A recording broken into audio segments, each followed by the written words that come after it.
You're listening to the Telltale Channel. In this podcast, Joe Biden dropped out of the presidential race. I absolutely didn't see that coming. He endorsed Kamala Harris, his current vice president. But that leaves a straight shot to the White House for seditionists to take. Let's talk about the logic behind it and how it'll affect politics moving forward. The QAnon world is just getting around to reacting to Trump's assassination. I think they were waiting to be told what to believe. Anyway, it's here. Let's talk about the perspective of Johnny Enlow, the praying medic, and other QAnoners. Eric Metaxas is a right-wing radio host. He's extremely influential in the sphere. He talked about Trump's attempted assassination, and his viewpoints aren't just ridiculous, but he's straight up wrong about basically everything. If you like what I do and you want to see me continue to do it, don't forget to check out my Patreon. Also, take a look at my website, owenmorgan.com. I'm selling my book, Understanding Jehovah's Witnesses, 400 pages, and my second book, 100 Questions for Jehovah's Witnesses, which is about 80 pages. And you can find them both there on the website. Audio form, ebook form, whatever. It's about my experiences within the religion and the history of the religion generally. Joe Biden decided to drop out of the 2024 presidential race. Surprisingly, that blew me away. I can't even believe that this happened. I would have put money on the idea that Biden would have stayed in the race long term. Reuters is a fantastic news outlet. AP News is pretty good. Sometimes they have some questionable stuff. Independent.co.uk is good. BBC America is good. Let's look at Reuters. Biden ends failing re-election campaign, backs Harris as nominee. July 21st. U.S. President Joe Biden abandoned his re-election bid on Sunday under growing pressure from his fellow Democrats and endorsed Vice President Kamala Harris as the party's candidate to face Republican Donald Trump in the November election. Do you think Biden has health issues that aren't public? Or do you think he feels he's lost the left and is attempting to cut his losses? He may also just want to live his life in peace instead. No, I think that he's cutting his losses. I think he's lost the left. And I also believe that there is not a propaganda machine against Kamala Harris, for example, to the degree that there's a propaganda machine against Joe Biden. I also don't think there's one against Gavin Newsom yet. I mean, it's built up. It's there in the background. But Fox News hasn't had time to stir up animosity and hate and disgust and, vileness yet about her. I'll give you this, though. What's his name? Ben Garrison? I don't know if you guys know Ben Garrison. Oh, my God, dude. Let me just show you a couple of Ben Garrison comics. He's a comic artist. And his posts, his comics, they're Nazi comics, effectively. He doesn't identify as a Nazi. He simply identifies as a Trump supporter. But they're Nazi comics. And just about any time the dude, mentions AOC or Kamala Harris or, literally any woman on Capitol Hill, it's all disgustingly, weirdly sexual. I think there's a comic of him walking by a copier room and seeing Alexandria Ocasio-Cortez with her pants down, sitting on a photocopy machine. I don't even know what the point of that was. Why did he do that? It's weird, some of the stuff that he does. So anyway, Ben Garrison's been attacking Kamala Harris for a while now. It's weird. Enjoy the long weekend, Veterans Memorial Day. Okay. Let's concentrate on diversity, inclusion, and equity. Secretary of Transportation Pete Buttigieg. Okay. I don't know what point he's getting at.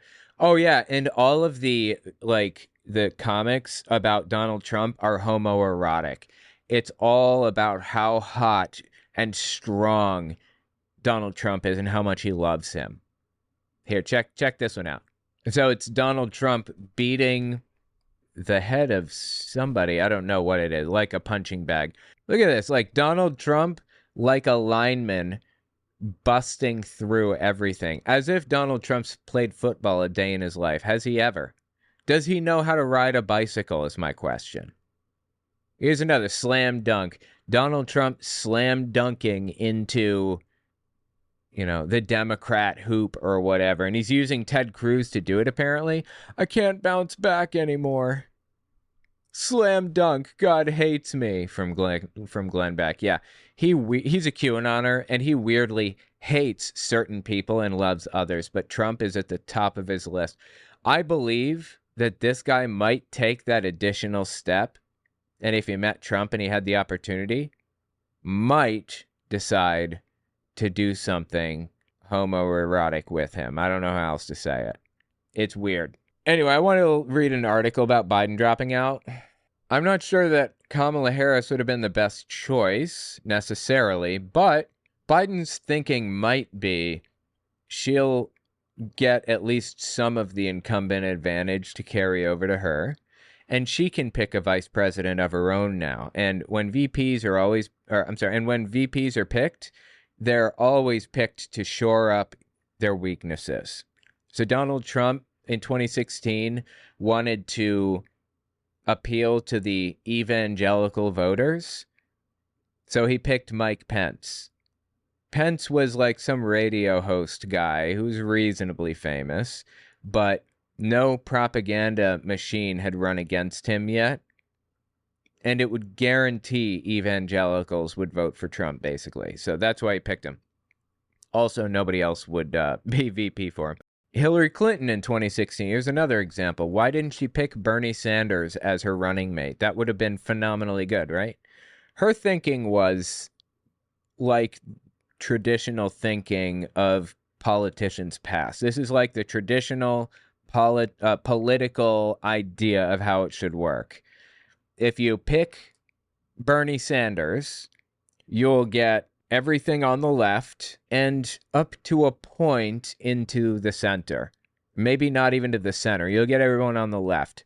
But a presidential candidate, according to traditional politics, take that for what you will, they believe that they need the center. They need independence in addition to the left.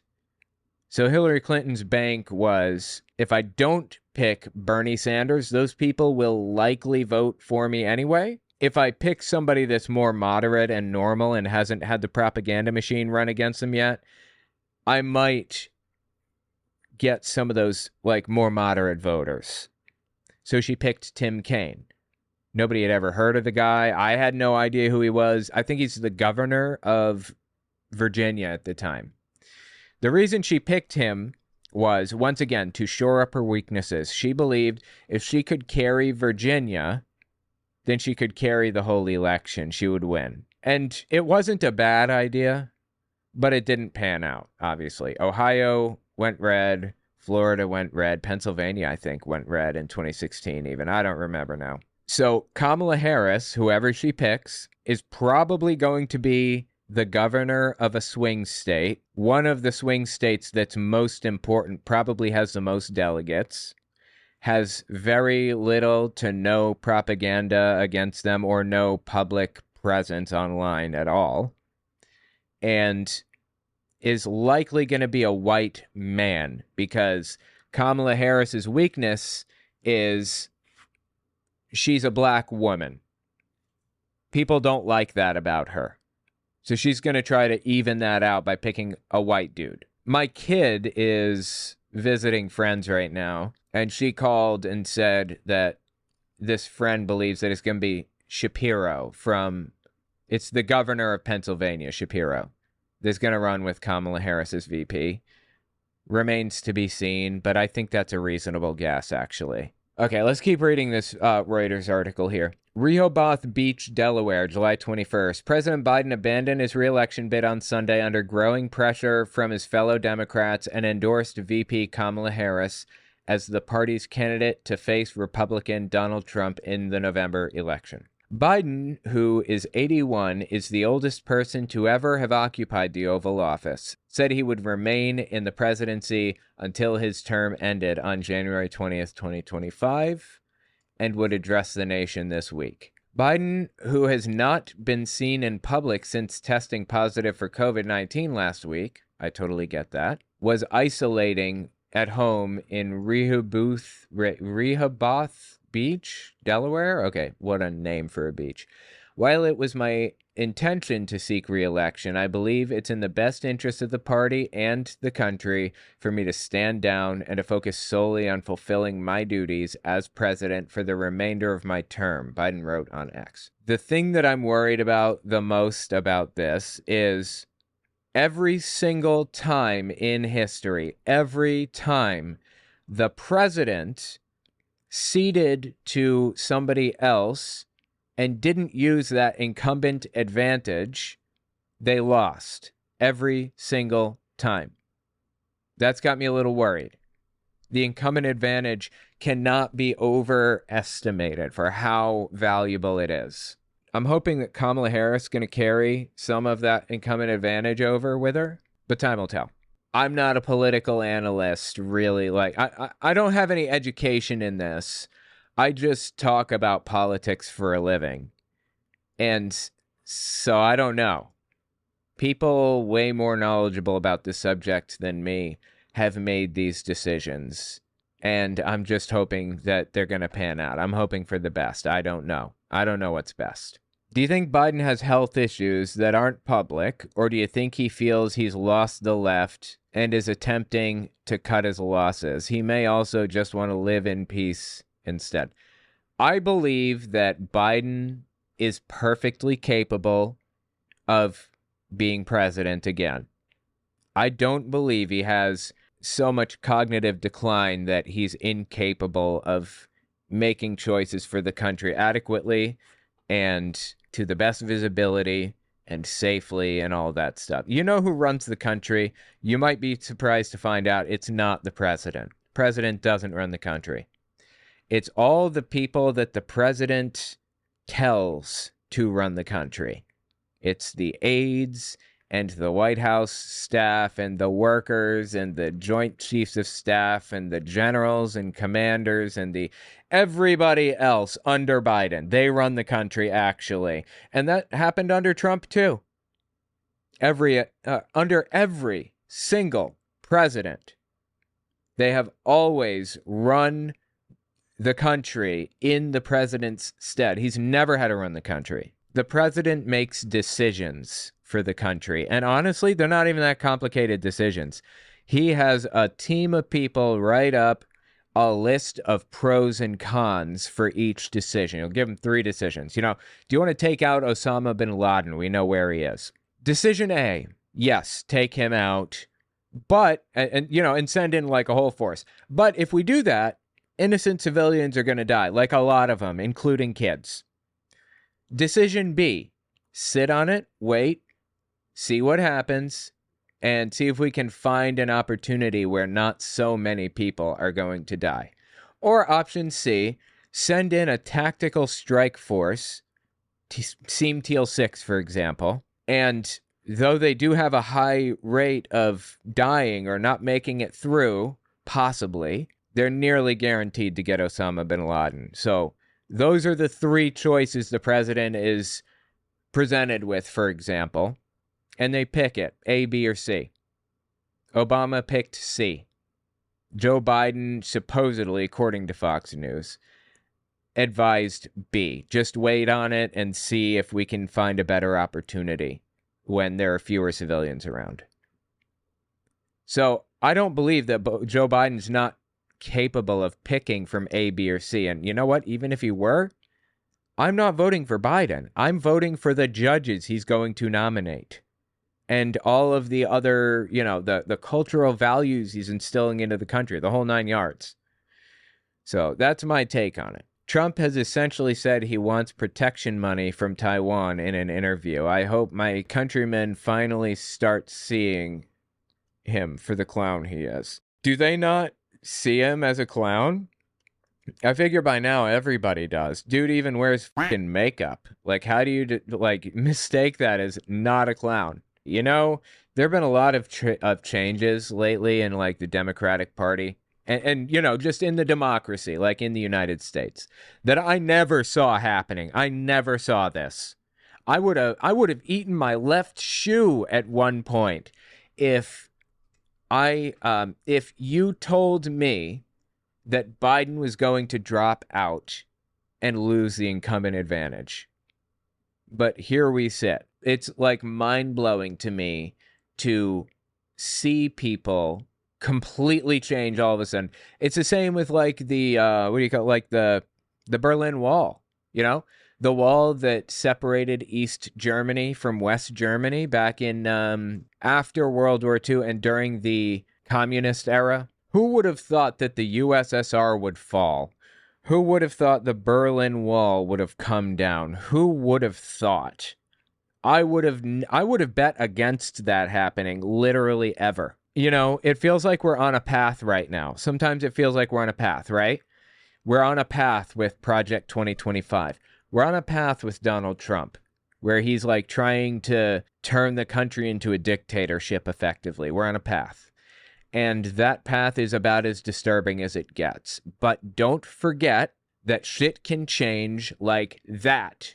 In an instant, things can change dramatically, inexplicably, and from either side. It feels discouraging sometimes, but and you know, and I'm not happy about this really. Like I don't like the Democratic Party like having strife or struggle within it. But I appreciate that this has, if nothing else, shown us that anything can happen at any time. Anything can happen at any time. As likely or as little likely as you think it is. It could. Anyway, tell me what you think about it in the comments. Next up, the QAnon world is just getting around to reacting to Trump's assassination. I think they were waiting to be told what to believe. Anyway, it's here. Let's talk about the perspective of Johnny Enlow, the praying medic, and other QAnoners. We'll be right back. Don't forget to check out my Patreon. Also, take a look at my website, owenmorgan.com. I'm selling my book, Understanding Jehovah's Witnesses, 400 pages, and my second book, 100 Questions for Jehovah's Witnesses, which is about 80 pages. And you can find them both there on the website. Audio form, ebook form, whatever. It's about my experiences within the religion and the history of the religion generally. This is Johnny Enlow on the right. If you don't know him, he's a QAnon conspiracy theorist. We're going to talk about QAnon in a minute. I just want to get QAnon's reaction to Donald Trump's assassination attempt. It is nothing short of entertaining as hell. Listen to what he had to say here. I think if a recorder from heaven would come to the body of Christ and tell us how many times they pulled off saving either his life or a member of his family, we would be stunned. It would probably go into hundreds. And, you know, and I don't know actual intel. I think I don't know if it's a year or 2 years ago, somebody with some level of insight and knowing what's going on. Nobody in your sphere has any idea what is going on, Johnny, okay? Nobody. Said to me, I'm not willing to say this prophetically or have it say that it was confirmed in that kind of way. I.e., I have no clue what I'm about to say, but I'm going to say it anyway. Okay, go on. That even 2 of President Trump's doubles had been assassinated. And it's... Wow. 2 of Trump's doubles assassinated. Fascinating. Okay. Well, Donald Trump's poll numbers, everybody seems to believe, it's common sentiment, that his poll numbers are going to go up as a result of the assassination attempt. We don't know. We don't know what's going to happen. From the polls that I've seen, that's not true. They're going to go down, but we'll see.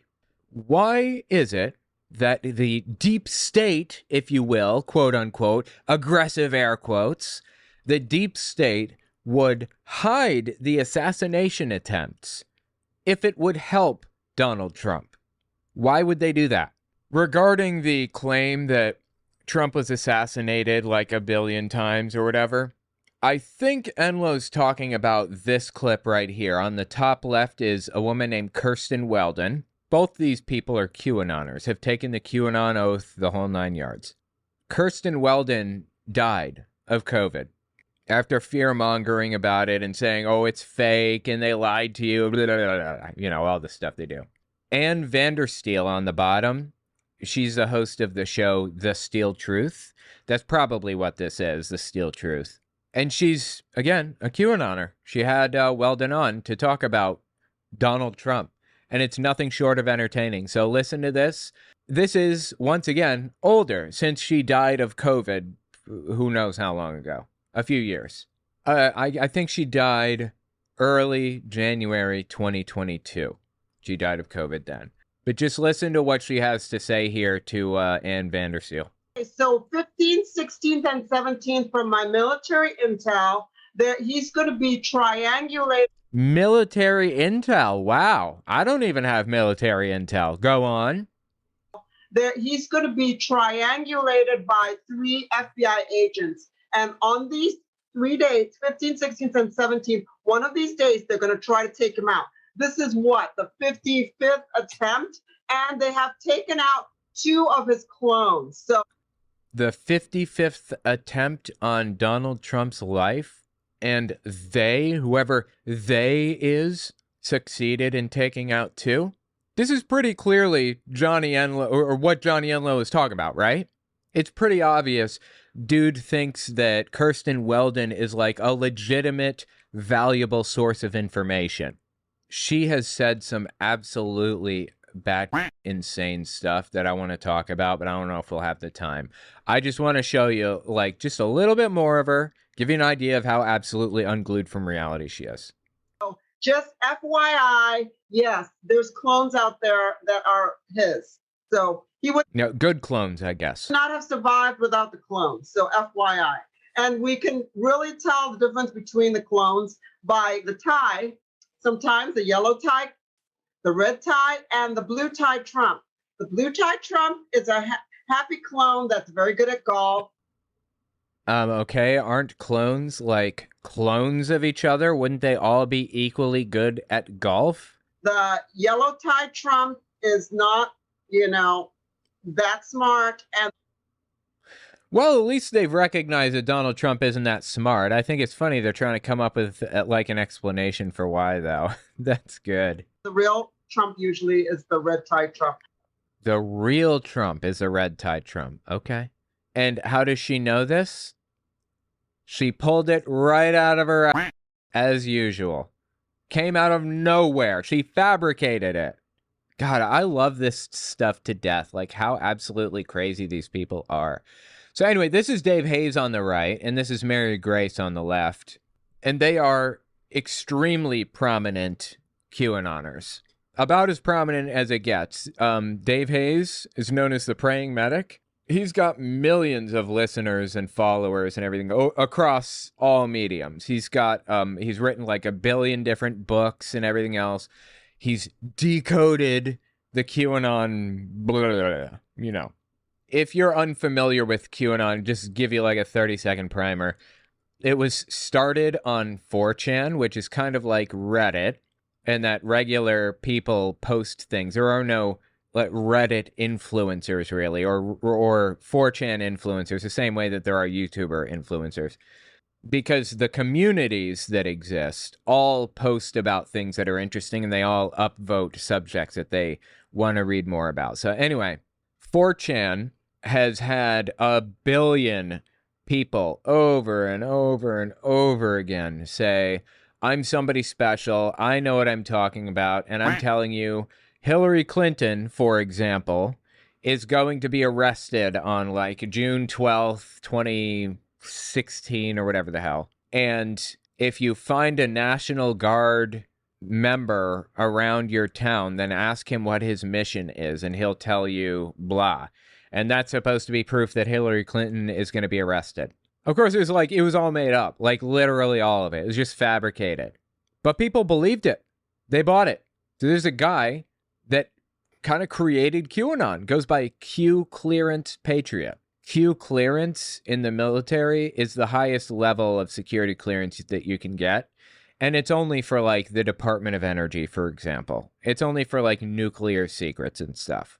So this Q Clearance Patriot claimed to have the highest level of security clearance in the government. By the way, we can count how many people have that clearance. So it'd be pretty obvious which one it was if it were real. Anyway, a cult built around QAnon, full-blown cult around Q Clearance Patriot, and they called themselves Q Anonymous people. Like, Anon means anonymous. So they're Q followers that are anonymous, Q Anon. And you'd get, like, cryptic, weird, confusing messages from QAnon all the time. Didn't really make any sense. And its followers would have to, like, sift through what they thought the Q Clearance Patriot was trying to say. Let me just show you an example. That kind of thing led to interpreters appearing, like not prophets, not preachers or whatever, like a religion, but interpreters, where they would interpret what Q meant. So the praying medic here on the right, Dave Hayes, he is the top interpreter of QAnon, I would say. Hang on, let me find. They even wrote a book. Oh my God, I forgot that they wrote this book. I would love to go through this book one of these days and just like see what kind of absolutely insane stuff it has to offer. Be fascinating. Anyway, this is just an example Q drop, as they call them. This is a post from Q Clearance Patriot that the interpreters like Dave Hayes were tasked with interpreting. Just give this a quick listen for a second here. At the time, the January 6 hearings were going on, and Cassidy Hutchinson, the woman on screen here, testified to the fact that Donald Trump wanted to go to the White House wanted to go to the Capitol building with the protesters to rally them and lead them into the Capitol. And Secret Service said, nope, you're coming back to the White House with us. There's absolutely no chance of us taking you to a full-scale riot like that. It's not happening. You just cannot be safe that way, so we're not going to let you do it. And the Secret Service agent just starts turning into the White House drive or whatever. And according to Cassidy Hutchinson, very high up in the Trump campaign, Trump grabbed the wheel of the Secret Service agent's thing and was forcing him to go to the Capitol. Eventually, it didn't work. Do you like that little hand motion of Zoom? Anyway, the point is, of course, Q came against Cassidy Hutchinson, and the interpreters demonized her to the death. I wonder what they think of her now. If she's like a nobody. Q was posting in the middle of the night. Early this morning, we got a message on the board from Q. A little bit after midnight, Pacific time zone, Q posted this. What is at stake? Who has control? Surprise witness? Who was surprised? Who will be surprised? Use your logic. Can emotions be used to influence decisions? How do you control emotion? Define plant. How do you insert a plant? Can emotions be used to insert a plant? Who is Cassidy Hutchinson? Trust a plan. Q. So this is a standard style of Q drop, which is to say it's complete nonsense. It's meaningless drivel. Is the guy, by the way, we know who Q was. It was Ron Watkins, assisted by his dad, Jim Watkins. Goes by Code Monkey online, outside of his QAnon persona. He's hiding the fact that he's Q, but I am very confident that he's Q. I'll just show you a picture of him. He ran for office in Arizona. There you go, Ron Watkins, if you're unfamiliar. This guy right here, he is, I would bet money on it. I would eat my left shoe if he was not Q. And he when he ran for Arizona Congress, whatever it was he ran for, oh, we got some funny clips from him, dude. Oh my God. I know I'm going down a rabbit hole right now on Q, but this is so funny. Somebody put together like a compilation of his debate performance from 2022, and I just eat this up. I checked this one out. My name is Ron Watkins, and I am not a politician. I am an entrepreneur, and I'm a computer scientist. We have to send a fighter, and I am your fighter. I am fighting for you. If you send me to DC, you will know that I will be fighting against this evil, and I will make sure that we drive them back, and I will make sure that your rights are kept. I was going to say protected. That works too, I suppose. Drive who back exactly? Drive back immigrants? By the way, for the next section, a coyote is a person who moves immigrants across the border illegally, and it commonly comes at a price. They're like mobsters. They hold your family hostage. They demand ransom payments. They say that they're gonna kill, it's terrible. Coyotes are not good people. Biggest issue for this district is the border wall.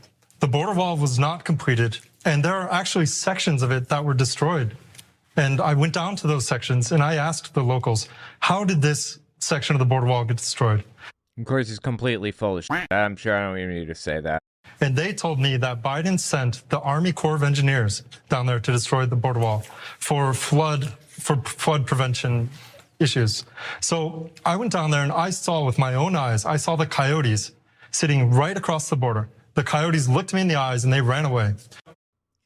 Coyotes like seeing people across the border, meeting with them, looking them in the eye, that kind of deal.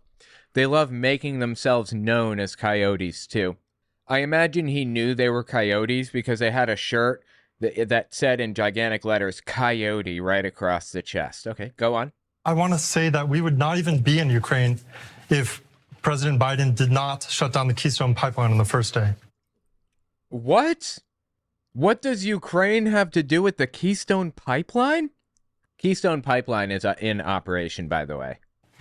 Because now that that's shut down, we have to get our oil, and we're getting it from Russia, and we're getting all these problems through the... Okay, it was a delivery mechanism, all right? We can still get oil from Canada or wherever. We can still get it through the path that was created for the Keystone Pipeline. We just have to use like a different method.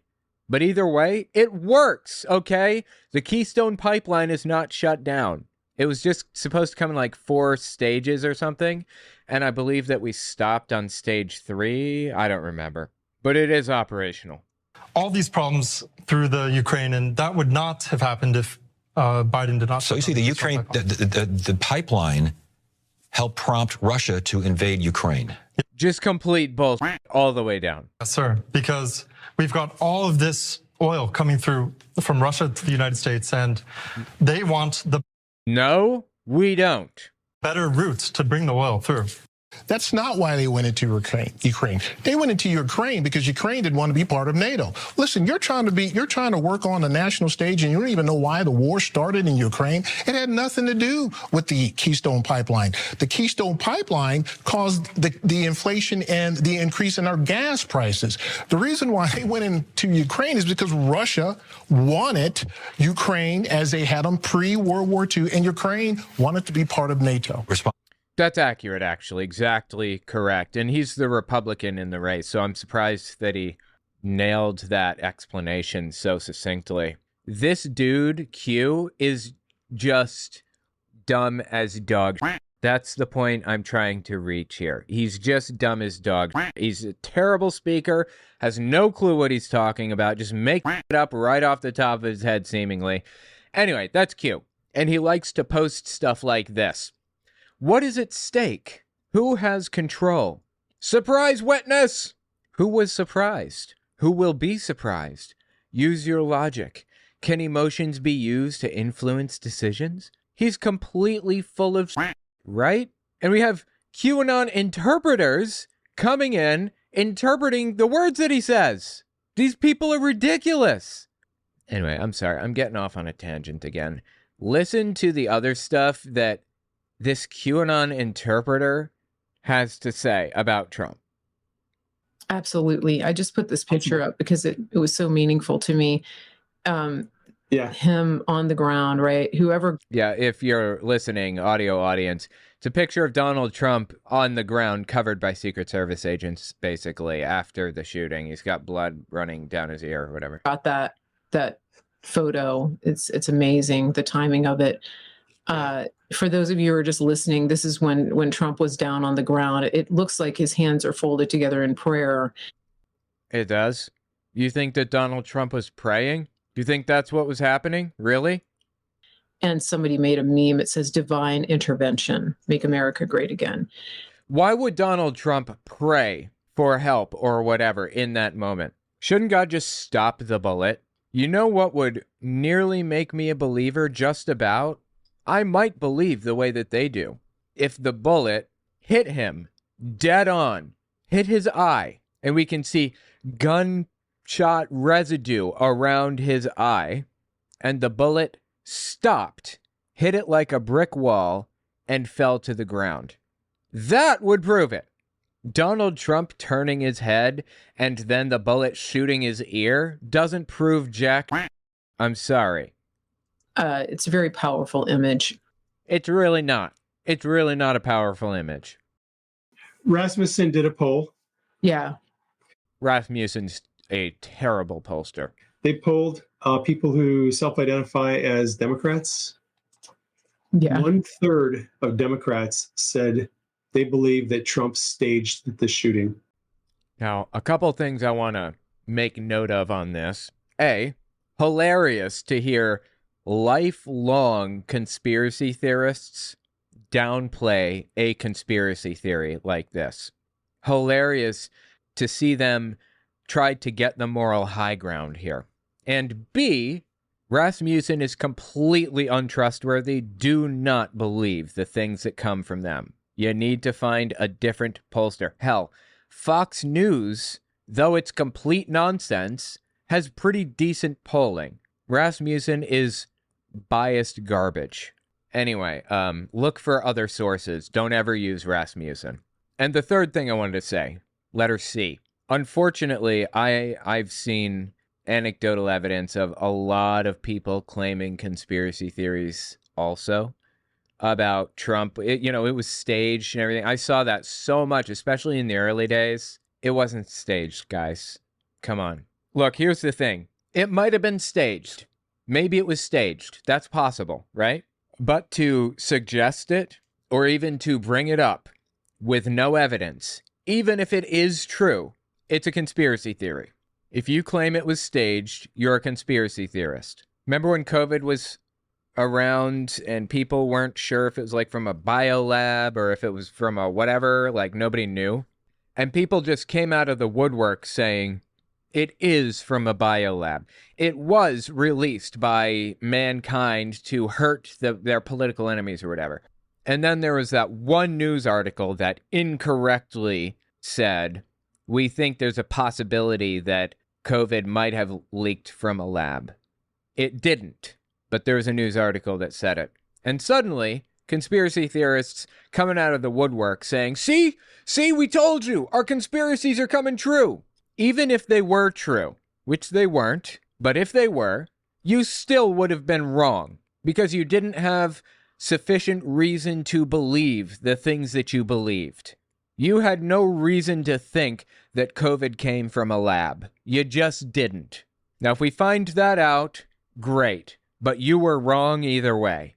The same situation with Dave Hayes here. If people believe that Donald Trump staged his assassination attempt or whatever, you're wrong.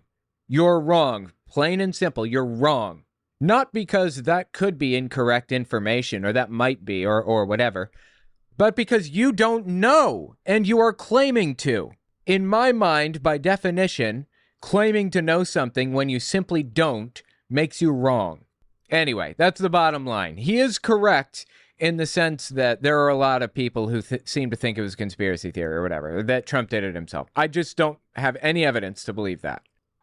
They polled people who self-identify as Democrats. Yeah. 1/3 of Democrats said they believe that Trump staged the shooting. Again, 1/3. I mean, Rasmussen's not trustworthy at all, but okay. Just like dead silent here. That's crazy. That tells you a little bit where we're at in this country. Oh, dude, is he going to on conspiracies? Oh, boy. Yes, please lay it down. Where we're at in this country politically when a significant number of people, millions, tens of millions of people, believe that Trump staged his own assassination for what? Really? For what? You don't know what reason there could possibly be? Can't think of a single thing? Is there anything knocking around up there? Because it would help his polling, of course. But again, it's a conspiracy theory. It might turn out to be true, and if it does, it's no longer a conspiracy theory. But whether it's true or not, irrelevant. It is a conspiracy theory right now. To get sympathy because he doesn't have a big enough base because he's too far down in the polls. Yeah, yes. Like, because he's an egomaniac. Uh-huh. It's just, it's kind of bizarre how people think about this whole thing. And I love hearing words out of a QAnoner's mouth that it's bizarre how people think. I love everything about it. No matter, it's just crazy. As a lot of us, like, that's an even funnier word to use. It's just crazy. As a lot of us are just seeing more and more transparency in Trump and more of who he is as a person. We are? There's this other group of people who just keep on going down this rabbit hole, believing that Trump is this narcissistic dictator like Hitler who is just... Yep. Sure. Yeah. I guess you could call me that guy. I'll embrace that title. Hitler who is just deceiving the entire world about everything. Yeah. It's kind of insane. Yeah, he's a colossal scumbag, Donald Trump. Of course. Did you not catch on to this in 2016? He's always been a colossal scumbag. That's like his brand. He revels in it. Are you surprised when he engages in colossal scumbaggery? That's like his thing. My question about that. Like Scott Adams said years ago, there's two movies that are playing right next to each other. Some people are watching one movie and some people are watching another movie, and it's two completely different movies. And by the way, I don't listen to Scott Adams. I don't know who that is. But one of my admins does, Heather, and she was listening to Scott. Scott Adams. Scott Adams is what he's saying. Yeah, I know Scott Adams. Scott Adams, creator of Dilbert Comics. He claimed to be an atheist for a long time. Now, not so much. He's very, very far right, fallen down a deep pipeline, and carries water for evangelical extremists like entirely too often, and is also very, very racist. I mean, I'll show you some clips from him in a second. Just keep listening here. So he doesn't listen to Scott Adams. To Scott on his podcast, I think the day after the shooting, and Scott Adams, who's an atheist or agnostic, said, well, it does look like the good Lord has chosen Trump. And I say that I'm not even a believer. Yeah. There's another fascinating clip that I want to hit from these two. But before I do, let me just show you the Scott Adams thing I was talking about. After this first clip of Scott Adams came out that I watched like years ago, I went in search of some more interesting stuff from him, and I found his actual position on religion. He claimed to be an atheist for many years, and now he no longer identifies as an atheist. I think he's a member of Mensa, which is like a super tacky and like hubristic organization. Is that the right word? I'm not using that correctly. Mensa members could tell me how to use it better. The point is, they're full of themselves, and Scott Adams joined. Although, FYI, I qualify for Mensa, but I don't want to be a fucking asshole, so I didn't join. Anyway, so Scott Adams, member of Mensa, and he decided to come out here and lay down his thoughts on race relations in the United States. Outside of that, I listened to his religious takes, his religious positions, and at one point he was an atheist, but at this point in time, to my knowledge, he believes that at some point humanity will become good enough, or with computers, to perfectly replicate the universe, like digitally. They'll be able to calculate the stars' movements and the galaxies swirling and the black holes and the everything. At some point, That will be something that we can accomplish. It could be 100 years in the future, could be 1,000, but AI will be able to do that sometime. So that's what Scott Adams says. And he says, so if you take that assumption, that premise, and you add to it the premise that we can make an unlimited number of these simulations, we just copy and paste and open a new one. The chances, if you take those two premises, are the chances that you don't live in a simulation are lower than if you do. Unfortunately, it's all based on information that we don't know. I can come up with all kinds of interesting ideas and base all kinds of ridiculous shit off of it that I don't know also. You know, I have a pink dragon in my living room that's invisible. I can't see it. And I also, like when I throw flour in the house, it doesn't land on the dragon, and neither does it leave footprints. So that tells me it's an interdimensional dragon that can move from like place to place at will. It does, however, have wings, and that means it can fly. That's the same kind of thing Scott Adams is doing with the simulation theory. It means nothing. But listen to him fully embrace his right-wing inner desires, I suppose. Well, Rasmussen poll. Another Rasmussen poll. Had a. By the way, I'm sorry. This is from 2023. This is February 22nd, 2023. Provocative little poll today. They said, do you agree or disagree with the statement, it's okay to be white? Again, like this poll is written to get biased, like provocative results.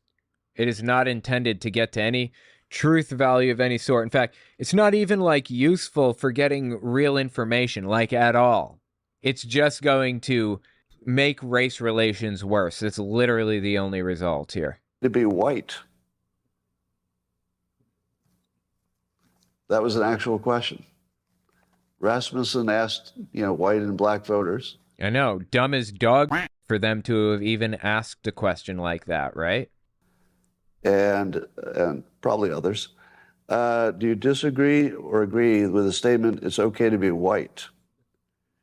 26% of blacks said no. Okay, if I were presented with that poll, I would think that it was a joke, and I would say no, because it's a joke. I'm white, my wife is white, my kid is white, a whole bunch of people that I know are white, my family, everybody in it. It's not wrong to be white. But just to troll them, I would say yes, because it's such a stupid f***ing question. But okay, let's assume it's honest. It's not okay to be white. 21% weren't sure. Add them together, that is 47% of black respondents were not willing to say it's okay to be white. So you're saying the majority of people think that it's fine and it has nothing to do with anything, or even it's good. Like what? That's like a real poll. Again, it's from Rasmussen. They're toxic and terrible, and they skew the polls, and they're completely untrustworthy as pollsters. You should never reference a Rasmussen poll, ever, under any circumstances. It's happened. So I realized, as you know, I've been identifying as black for a while. Because he's trans race, you see. Years now, because I like to be on the winning team, and I like to help. And I always thought, well, if you help the black community, that's sort of the biggest lever. You can. Wait, so you're doing it to get something out of it? Find the biggest benefit. So I thought, well, that's the hardest thing and the biggest benefit. So I'd like to focus a lot of my life resources in helping black Americans. So much so that I started identifying as black. He's such a joke. He is such a joke, seriously. To just be on the team I was helping. But it turns out that nearly half of that team doesn't think I'm okay to be white. That is not what the poll said. Completely misrepresenting it. And either way, the poll was a misrepresentation of reality in the first place. And he knows this. Member of Mensa, remember? knows what a logical fallacy is, was a member of the atheist community for years, has looked into all this, doesn't think that there's a God out there, whatever else. He knows what he's doing, right? He knows he's lying, doesn't he? Which is, of course, why I identified as black, because so I could be on the winning team for a while. Oh, please. But I have to say, this is the first political millionaire sitting in a mansion says, I identify as black, so I'm on the winning team. But I have to say, this is the first political poll that ever changed my activities. I don't know that that's ever happened before. I bet. You know, normally you see a poll, you just look at it, you go, whatever. Yeah. Oh, this is interesting what other people think. Yeah, you shouldn't trust single polls anyway. You should be looking at aggregates at best, honestly. But as of today, I'm going to re-identify as white because I don't want to be a member of a hate group. I'd accidentally joined a hate group. Oh my God. So if you know, nearly half of all blacks are not okay with white people, that is not what anybody said, according to a shady, questionable pollster that framed the question in a negative way. And is it even real? Like, did they even actually do the poll? I don't know. I wouldn't put it past Rasmussen to just make this shit up all willy-nilly. It's the kind of thing that they do. With white people, according to this poll, not according to me, according to this poll, that's a hate group. That's a hate group. You know what? If let's say 50% of the black community really did actively believe that white people were bad and it was bad to be white and you should not be white and treated white people poorly, I'd have something to say about that. I would have an issue with that. I would want to change culture to make it less destructive to the people around them. You know, there's something called the Black Nationalist Movement, commonly found in the Uhuru movement or the Black Israelites. They're not actually Israelites. The Black Israelites aren't. They just claim to be the real Jews that came up through Egypt and blah, blah, blah. A whole bunch of stuff about Hoteps, middle. They think the real Jews are the black people in America. And they're black nationalists. They believe that they should run the country and that white people should have no hand in it. That black people should control culture and should have a religion that is not white-centric like Christianity and a whole bunch of other things. I don't stand for that. See how easy that is? That's bad. Okay, black nationalism bad. You know what? Nationalism bad.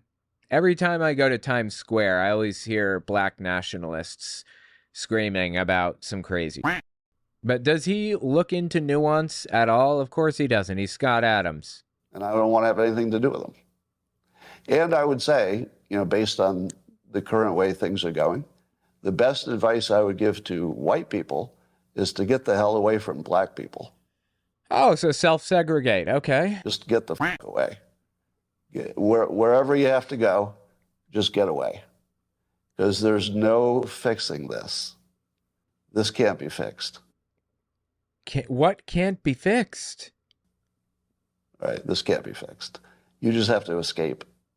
So that's what I did. I went to a neighborhood where, you know, I have a very low black population. So I think... Perfect. Low black population. Absolutely on point. So I think it makes no sense whatsoever as a white citizen of America to try to help black citizens anymore. It doesn't make sense. Did he literally ever in his life help a black citizen? And if so, can he give me evidence of that? I will take anything. I mean, I will take you gave a black person a quarter for the parking meter. Whatever. It's no longer a rational impulse. And so I'm going to back off from being helpful to black America because it doesn't seem like it pays off. Like I've been... Right, because it's altruistic, right? No, he's doing it for him. If he can get benefit out of it, he's going for it. Off. Like I've been doing it all my life, and the only outcome is I get called a racist. That's the only outcome. Well, when he says like this, it makes sense. It makes no sense to help Black Americans if you're white. It's over. Don't even think it's worth trying. And I'm also really sick of seeing video after video of Black Americans beating up non-Black citizens. What? What's he talking about? You're sick of seeing Black people beat up white people? What? Bro, I live in New York City. Not only do I live in New York City, I live on the border of Harlem, okay? Right next to Harlem. I'm a minority as a white person in my neighborhood, I believe. And I have never in my life felt threatened by a Black person or any other minority group at all. In fact, I've never felt threatened in New York City, period. I've never been victim of crime, of robberies, or of anything at all. I'm just bebopping along, living my life here. No Black people are coming and trying to beat me up or any of the other bizarre shit that you seem to believe is happening. I don't know. See, this is the result of him being in very targeted, specific Telegram channels and Discord channels and wherever else that constantly post pictures of that, of a Black person beating up a white person with no context. Who knows? Maybe they were called the N-word. Maybe they were being threatened. You have no clue. This guy sees contextless videos of this, just being generous here, assuming this is true, and he jumps to one conclusion. Black people bad. Black people hate white people.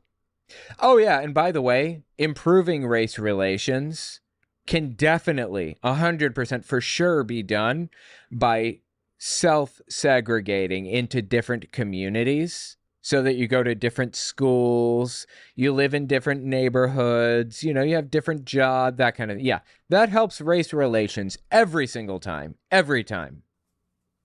You know, I realize it's anecdotal.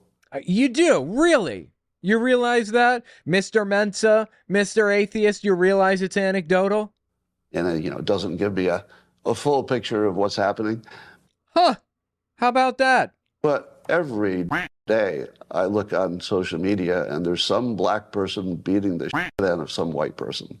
Hey, Jagoff, you just said it's anecdotal and not representative.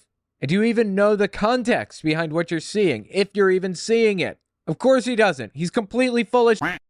So the point here is that Scott Adams is full of shit from start to finish. Always has been, always will be. Member of Mensa or not, I don't care. Member of the atheist community or not, I don't care. But these QAnoners talking about Trump's assassination attempt, they're about to quote Scott Adams, okay? Adams, who's an atheist or agnostic, said, well, it does look like the good Lord has chosen Trump, and I say that I'm not even a believer. Yeah, that sounds super atheist to me, 100%. Yeah. These people are just poor fools, but there's another clip I want to talk about here. Now, these two people decide to address the question, is Donald Trump like Hitler? Because there's a lot of argument over whether it would have been beneficial to kill Hitler, like to assassinate Hitler. Would that have been a good thing? So let's listen to their kind of analysis on the subject and their analysis of how Trump is like Hitler. I just so happen to know a lot about the subject. So lay it on me. You know, my question for the people who think that he is going to go full Hitler. Okay, yep. Who thinks Trump is going to go full Hitler and has two thumbs? This guy right here. Go on. This time around, that it's going to be the worst thing ever, literally shaking about what he's going to do in a Trump presidency. The question I have is this: how come he didn't do it the first 4 years? Like, what happened? That's a good question. And here's the answer to that. Donald Trump was working toward those things, but had not quite as much political power or sway or whatever that he will in 2024. thanks to a Supreme Court who's willing to accept pretty much any executive order that he signs at this point because he appointed them. We've seen that the Supreme Court is willing to grant him immunity, effectively, that they're willing to protect him from prosecution, that they are willing to erase Roe v. Wade, that they're willing to erase the Chevron doctrine, which is a big f***ing deal. I know that it's probably been on the back burner for a lot of people, but it basically just gutted all of the regulatory bodies in the government. So, for example, the FDA has less power, maybe no power at all. It's going to have to be litigated moving forward to regulate our medicine. So if cancer treatments, cancer companies, cancer treatment companies want to dilute it by 50% and sell it for twice as much as they were before, or if they don't feel like getting the rat out of the gigantic saline solution basin that they have, who cares? It's a rat. It doesn't matter. If there's rat poison floating around and one accidentally slips into a bottle of Tylenol, I'm not even joking, that's not something the FDA can legally regulate anymore. Technically, it's on the fence. We don't know what's going to happen if they try to regulate that stuff. But companies know that. They know that they can get away with literally anything because of the things the Supreme Court just did. So when Donald Trump gets back into office, he's expressed an interest in, quote unquote, becoming a dictator on day one. And he now has the infrastructure available to him to carry out dictatorial acts, dictatorial plans or whatever that he didn't have previously, like the Supreme Court, for example. He was trying to win re-election and trying to stay like a little bit within reins to some degree, so he didn't do absolutely unhinged stuff. But in a second term, like, he's not afraid of that. Okay, let's keep listening here. There's your answer. What happened? How come people weren't put in camps? I mean, he had 4 years Well, I mean, people were put in camps, but okay. To put people in concentration camps, to prosecute all of his enemies, didn't do any of that. Why did he not do it? Yeah. Why didn't he do January 6th before January 6th? Are you serious? A lot of, he's progressively gotten worse over the past 4 years, of course. This is getting worse as time goes on. That's why. This is 8 years ago when the dude won the presidency. How come he signed the First Step Act to let people who are unfairly incarcerated and given unfair, lengthy sentences? How come he signed that to reverse those sentences? Okay, I don't know what specific things she's talking about here, the First Step Act. I can tell you, though, that people who got close to him, people who said that they like him and expressed an interest in his campaign or whatever, like Lil Wayne, for example, who had criminal charges on him, if they buddied up to Donald Trump, the criminal charges evaporated just like that. Lil Wayne no longer has a criminal record because he was pardoned by Donald Trump. Kanye West's wife at the time, Kim Kardashian, wanted somebody pardoned, went to the Oval Office, talked to Trump, got him to pardon the person. This stuff, it's corruption all the way down. It's disgusting, dirty, evil dealings all the way down. That, can somebody show me where Hitler did that? But Hitler absolutely let his political allies and friends out of jail. Are you serious? Do you know anything about World War II? Literally anything? Especially for minorities. I mean, if he's literally Hitler, here's what I would do. I didn't say he's literally Hitler. I said he's similar to Hitler, but okay. Here's what I would do if somebody really cares to have this conversation. Sure. I would go point by point through Trump's policies from 2016 to 2020. But the policies are irrelevant. I don't give a shit about the policies. You know what I care about? The rhetoric. When Hitler was ramping things up and getting people whipped into a blood frenzy. He did nothing but blame immigrants for everything wrong in society. Said that these immigrants, who, by the way, happen to be Jews, didn't match the cultural values of Germany, didn't match their religious values, for example, their Christian values, and thus cannot be proper German citizens. So they must be eradicated. They must be taken out. Actually, in the beginning, he said they need to be deported. Mass deportation. Get them out of the country now. And eventually, when he gained enough power, it became stick them in these prison camps if you find them. They were canceling the visas of Jewish, citizens of Germany. They weren't allowed to leave the country at one point. They were forced into camps where they either worked and got one piece of bread per day or something, or they died. They worked them into the ground.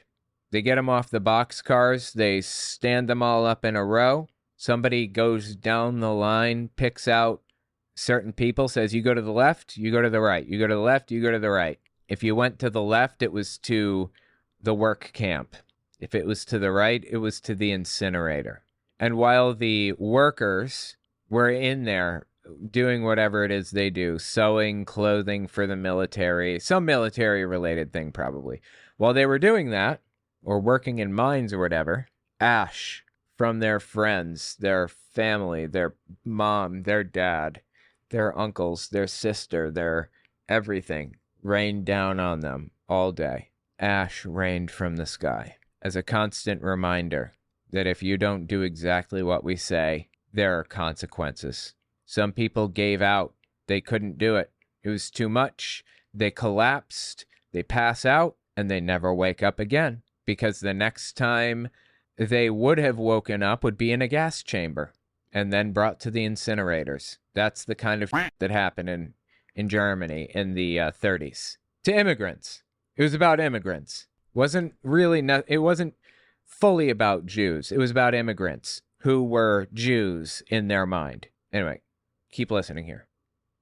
From 2016 to 2020, and I would just say, okay, let's look at this policy. Can you show me where Hitler did the same type of thing? I couldn't possibly care less about policies. I care about the rhetoric. I care about Trump ramping things up about immigrants and saying they're evil, they're vermin, quote unquote. Hitler and Trump both said that about immigrants. They're poisoning the blood of the country. Hitler and Trump both said that. In Charlottesville, there was a neo-Nazi rally. I'm sorry, I shouldn't even be saying neo-Nazi. There was a Nazi rally, swastika and all, run by Vanguard America, I think. Eventually became Patriot Front. Eventually became Patriot Front. Nazis. They ran through a crowd and killed Heather Heyer, a counter-protester against the Nazi cause. And what was Trump's reaction? To not coldly and plainly condemn Nazi beliefs and behavior. Just like that, period. Nazis are wrong. This cannot be misconstrued or misunderstood or taken any other way than what I'm saying here. Nazis, bad. A woman lost her life because of Nazis. Trump couldn't bring himself to do that. Said, there are good people on both sides. Granted, I suppose he might have been talking about the non-extreme sides. I don't know. I haven't even listened to the transcript. But I don't know about you guys. I personally denounce Nazi behavior when speaking about it. That's just me. Hitler did. So the policies are irrelevant to me, but okay. Policy. Can you show me where Hitler did the same type of thing? Let's look at this policy. Let's talk about the his focus on pro-life. Okay, great. Yeah, I love it. And choosing Supreme Court justices that would reverse the abortion. So Hitler was a eugenicist and he was pro-abortion and he... No, he wasn't. He was opposed to abortion. What are you talking about? Do you know jack about this field? Do you know anything about this history? Like literally anything. There was a eugenics movement worldwide. Germany, the United States had it, the UK, everywhere. Especially in the United States, there's a famous case where the heiress to a large fortune, I don't remember what it was, the chapstick fortune or something, she got like a broken leg, I think, in a car accident. Don't quote me on this. And when she woke up in the hospital, they had to perform surgery to kind of reconstruct it for her. While they were in there, they tied her tubes. They made it so she could never have children. And she sued the hospital for it. The defense? The mother asked them to tie her tubes because she was, what was the term? There's a specific term they used a whole bunch at the time. Was it slow? I think it was slow. Maybe there's another term they used at the time. Anyway, she's slow, meaning she's not all there mentally. The eugenics movement believed itself to be on the left. In reality, it was a right-wing movement. I'm opposed to eugenics because bodily autonomy comes above all else, period. We should have the ability to make decisions for ourselves and our own bodies, and that's the bottom line. That was kind of the ideas, that was kind of the environment that Hitler rose to power under, that environment, the eugenics environment. And he believed you were patriotic if you were a white, blonde, blue-eyed woman who had children with a white, blonde-haired, blue-eyed man. And they'd have contests where they would check the children's teeth and they'd check their hair and their everything else and see which one was the most beautiful and perfect for the Aryan race. We still do that today, by the way. It's called, Miss America, or just like Miss Universe beauty pageants or children's beauty pageants. Is just wrong. Anyway, Hitler condemned and even outright banned abortion if you were from a certain demographic. If you were an immigrant in his mind, quote unquote, if you were Jewish, if you were any number of other minority groups, they would force you to have an abortion, and they would probably send you to a death camp after that anyway. So no, Hitler was actually opposed to abortion. And just to really nail this point in, take a look at this. Abortion in Germany. During the Nazi era, Nazi Germany's eugenics laws severely punished abortion for women belonging to the putative Aryan race, but permitted abortion on wider and more explicit grounds than before if the fetus was believed to be deformed or disabled, which is part of eugenics. They wanted to kill off the elderly because they were a drain on society. Or if termination otherwise was deemed desirable on eugenic grounds, such as the child or either parent suspected of being a carrier of genetic disease. Sterilization of the parents also took place in some cases. In cases where the parents were Jewish, abortion was also not punished. The point is, Hitler was very much opposed to abortion. Unless it was people that he fucking hated. Unless it was people that he was trying to commit a genocide against. The guy that invented eugenics, it was a whole movement back in like the 1900s, I think. 1800s, maybe. They hired a dude to study eugenics with fruit flies. They had like a bunch of jars of different fruit flies. Some with long wings, some with short, some with red eyes, some with black eyes, large fruit flies, small fruit flies. And this eugenicist scientist tried to predict using, what are Mendel's Punnett squares? Is that what they're called? Punnett squares? He tried to predict it using Punnett squares and every other scientific means he had at his disposal at the time. And he came to find that it's dramatically more complicated than eugenics was presenting. It's just not that simple. It's not like you can breed two long-winged fruit flies and end up with a long-winged fruit fly baby. It's not just that red eyes are dominant, so you breed a red eye and a black eye fruit fly and you get a red eye fruit fly. It didn't work that way actually in practice. So eugenics, while it seems logical, isn't. Aside from the bodily autonomy argument, it doesn't work that way. And that scientists famously quit and was promptly replaced, of course. Anyway, the point I'm so laboriously reaching is that these people are completely and totally 100% full of shit and have no idea what they're talking about. And he especially targeted minorities and the mentally infirm with abortion. And so can you show me where Trump stepped up his focus on killing more babies in the womb?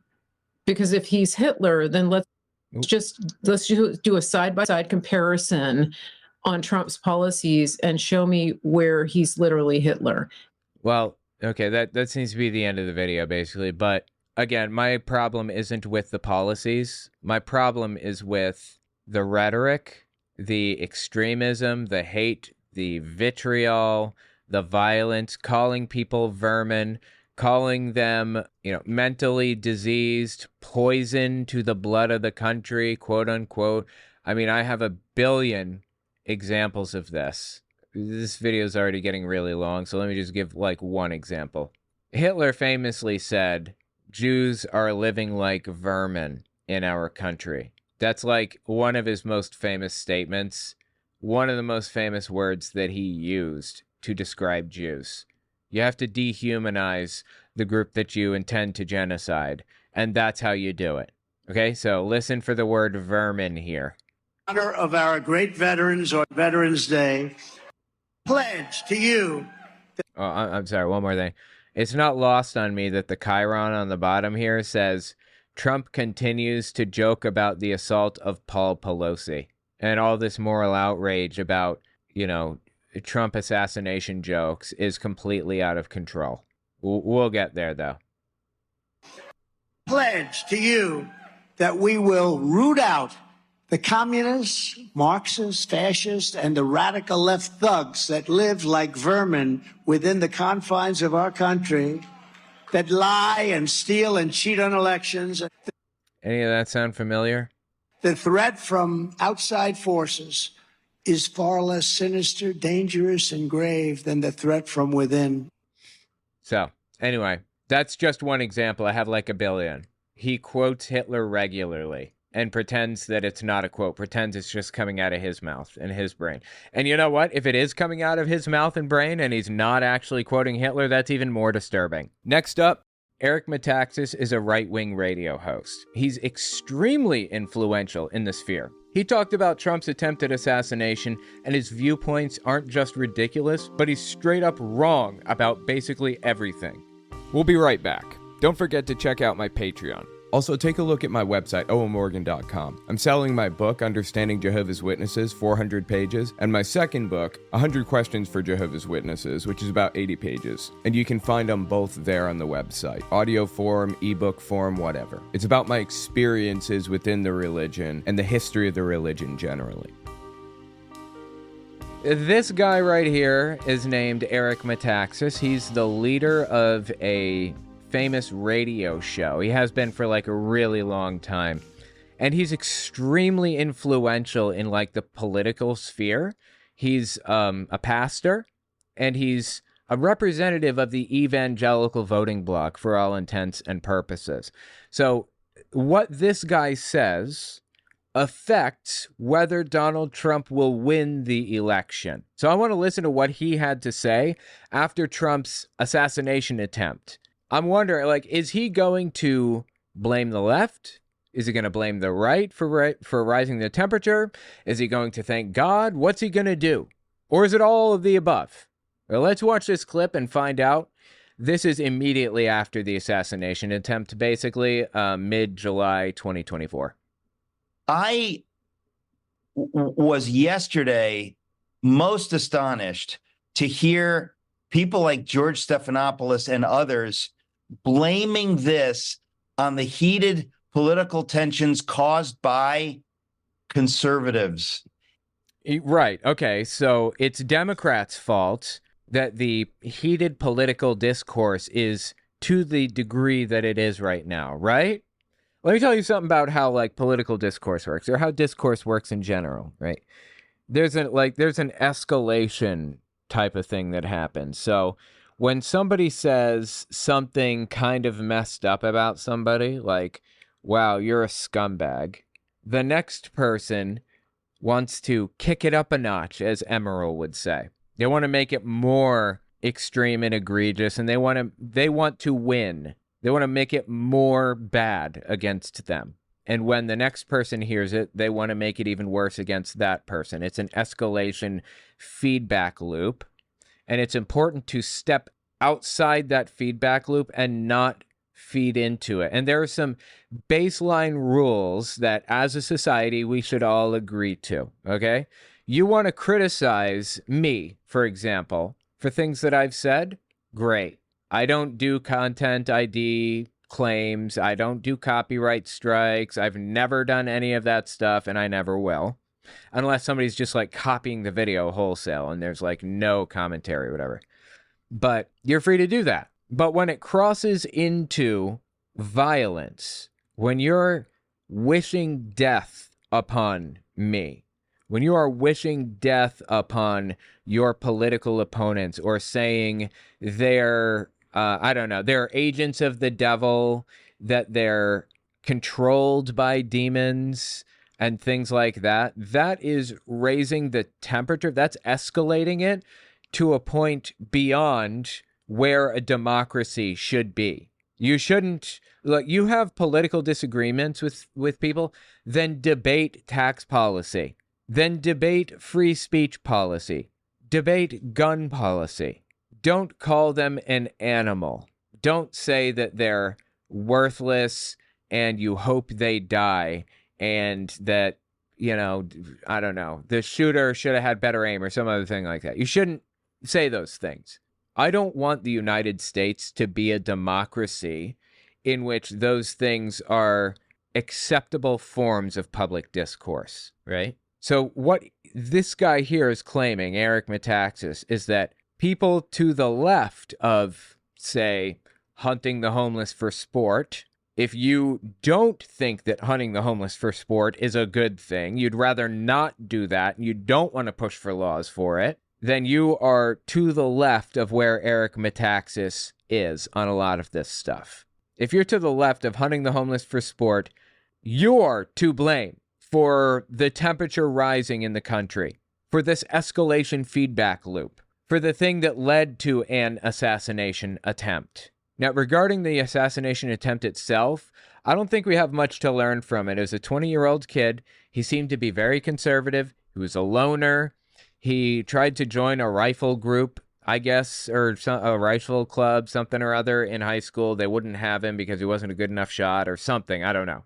But not only did he read about Donald Trump and his location and everything else for the assassination attempt, but he also looked up Kamala Harris and Joe Biden and various other, I think Gavin Newsom, DNC people. There were all kinds of people. To me, it's really hard to assign motive to an attacker like this. I don't know. The answer is I don't know. But if I had to speculate, I'd say that he just had deep problems. He also searched for depressive disorder and things like that.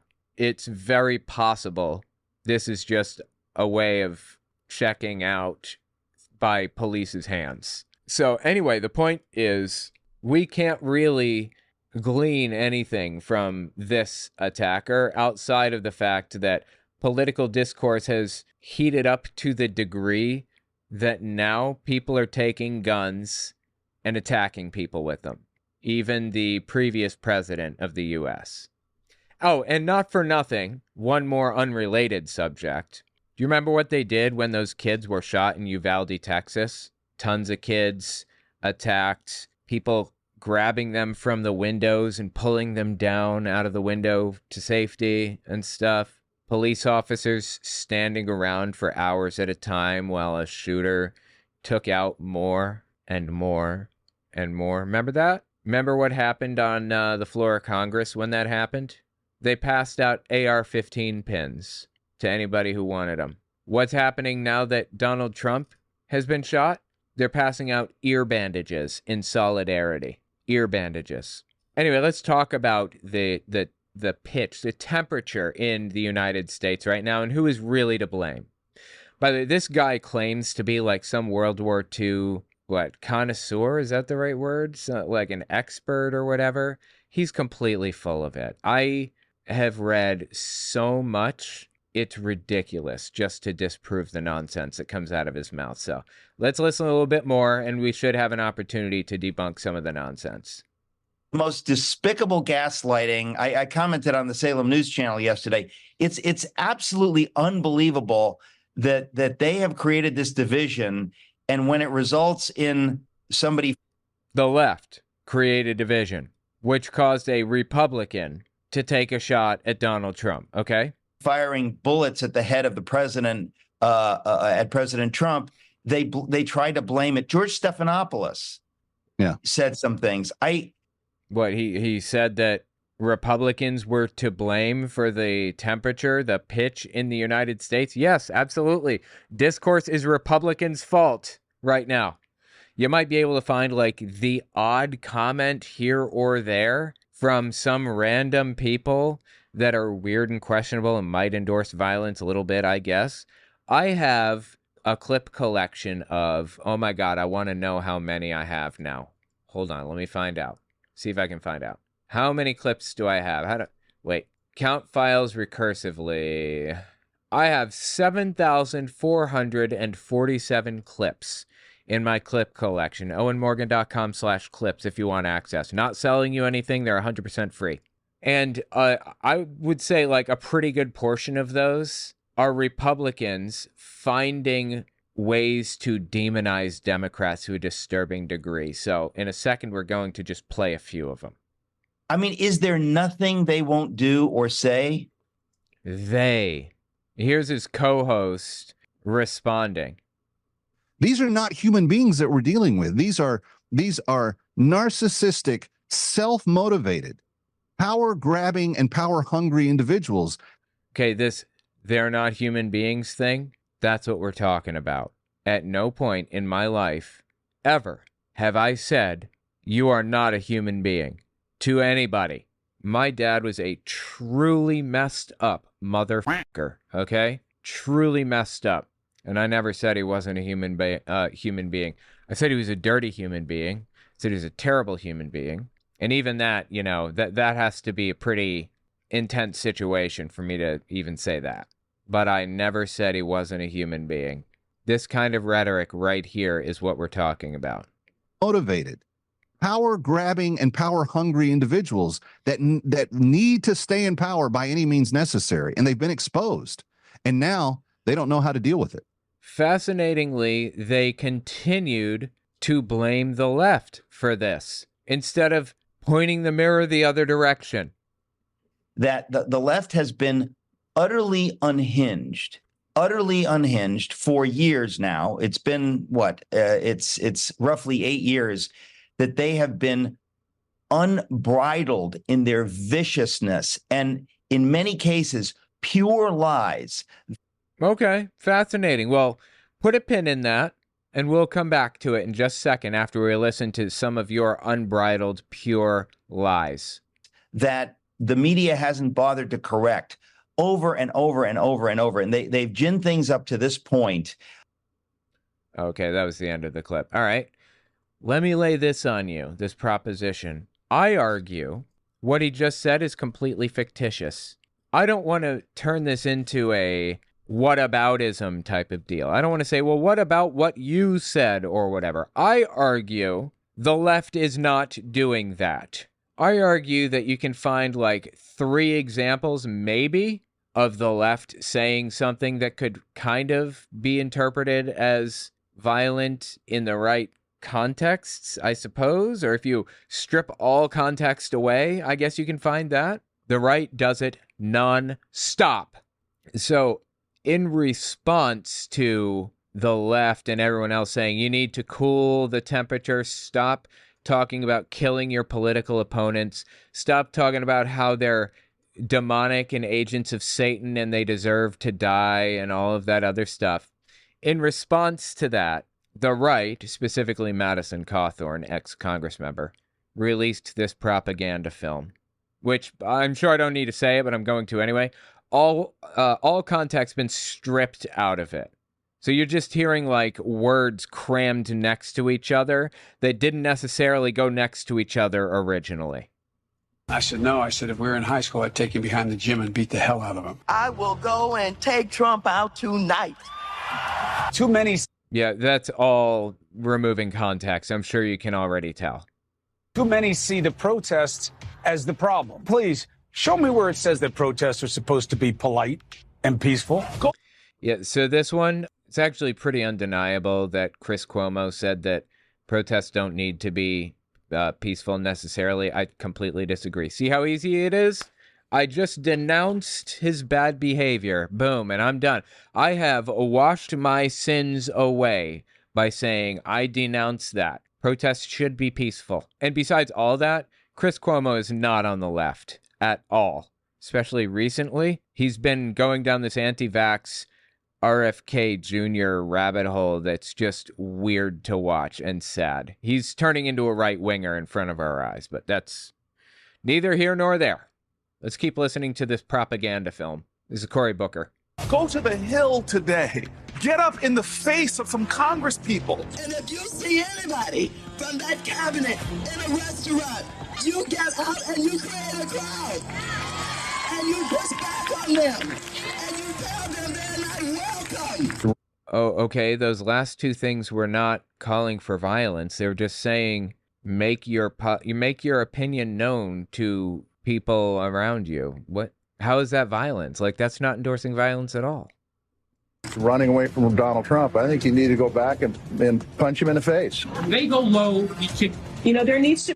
Okay, I don't know what any of the context is behind this, but there's this picture of, I believe, Kathy Griffin with, like, Donald Trump's head. It was an art piece. And guess what? She was canceled for that. She had to apologize. Nobody approved of that. Nobody. It was Kathy Griffin, okay? And she regrets it. You cannot use this in your propaganda machine. Go low. There needs to be unrest in the streets for as long as there's unrest in our lives. They're still going to have to go out and put a bullet in Donald Trump, and that's a fact. Okay, I don't know what this context was, again, or even who this person is. But is that really the best they could do? Like, half of those weren't even the left inciting violence. They were just people saying you should make your political views known. Like, what? I thought they'd bust out like a billion examples. So I'll tell you what, let me bust out those examples just from him, just from Eric Metaxas alone. I could go down a rabbit hole and give you an example from 15 different right-wing prominent influencers, including Don Jr.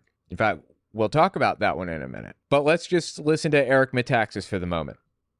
Condoleezza Rice said something about we need to do better. The American people, we need to do better. And I thought, no, Condoleezza, you need to do better because you're implying that, oh, it's nastiness on both sides that led to that bullet being fired is classic, Bush era gaslighting. It's just despicable that she would not too obliquely, but rather diplomatically try to implicate pro-Trump people in raising the temperature in this country such that this person squeezed off a whole bunch of bullets aimed at the head of Donald Trump. We'll be right back talking. Okay, squeezed off a bunch of bullets?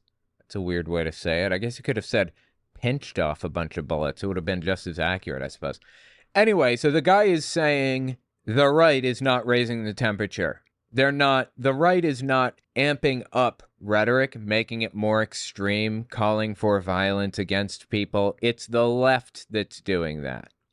It is not both sides. And I don't know that Condoleezza Rice is even saying that. I don't know what the original thing was. But it's not both sides. It's Republicans that are amping it up. Okay, before we continue on, let me just show you two clips, okay? Or two things, not clips. Do you guys remember when Paul Pelosi was attacked? When that guy, got into his house, was looking for Nancy, but she was, in Congress, I think. And Paul Pelosi was home, and the guy came in the back with a hammer and hammered Paul Pelosi's head in. He survived. Of course, Paul Pelosi did. That was an assassination attempt against Nancy Pelosi, right? So how did Don Jr. react to that assassination attempt against a political figure? He must have had the most moral outrage ever. This is disgusting. It's evil. We don't want to live in this world. I don't want anything to do with this. This is not associated with my party, right? Some of that stuff. Donald Trump Jr.'s reaction to Paul Pelosi's attack shows exactly how low we have sunk. The attack on Paul Pelosi was terrifying. A man broke into the house of the 82-year-old husband of House Speaker Nancy Pelosi in the middle of the night and hit him with a hammer. Paul Pelosi suffered a fractured skull, among other injuries.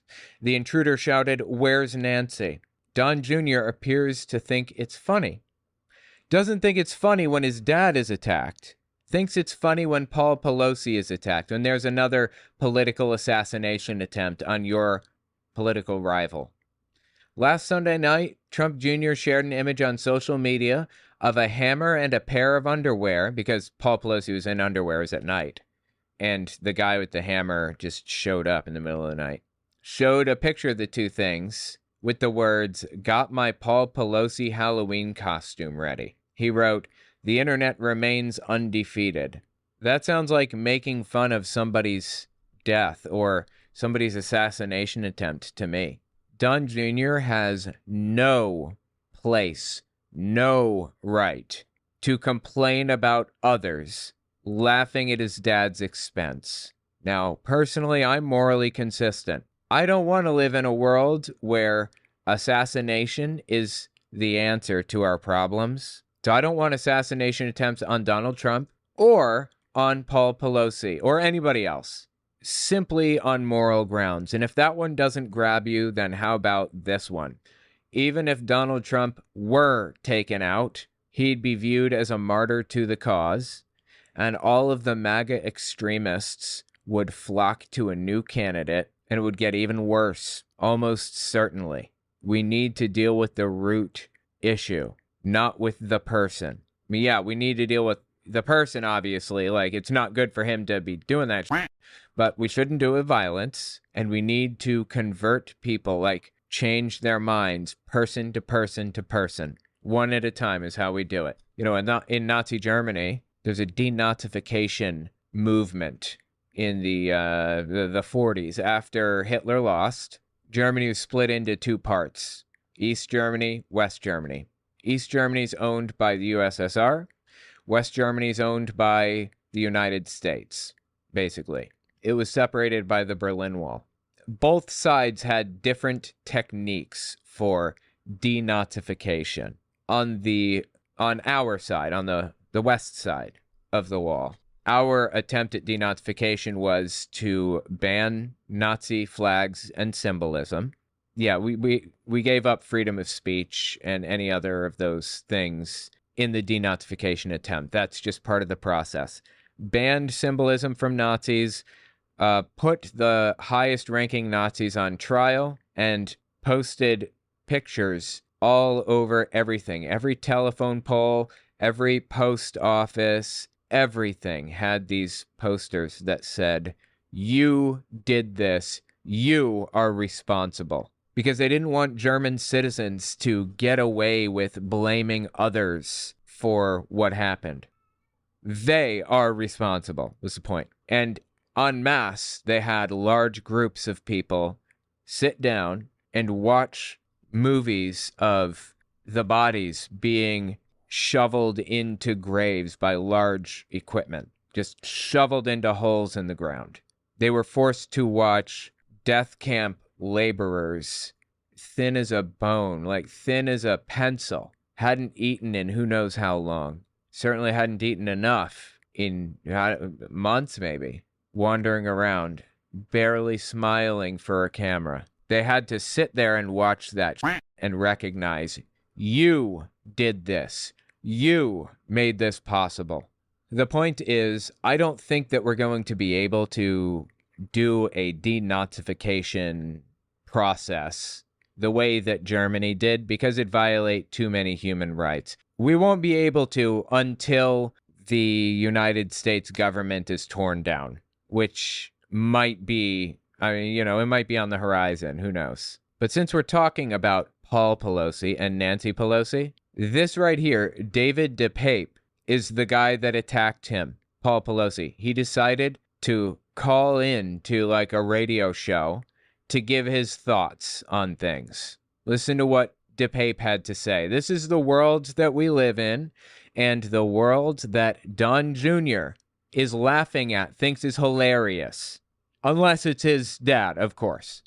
Okay, so what do you want to say? Because they released, as you know, they released the video earlier today. Yeah.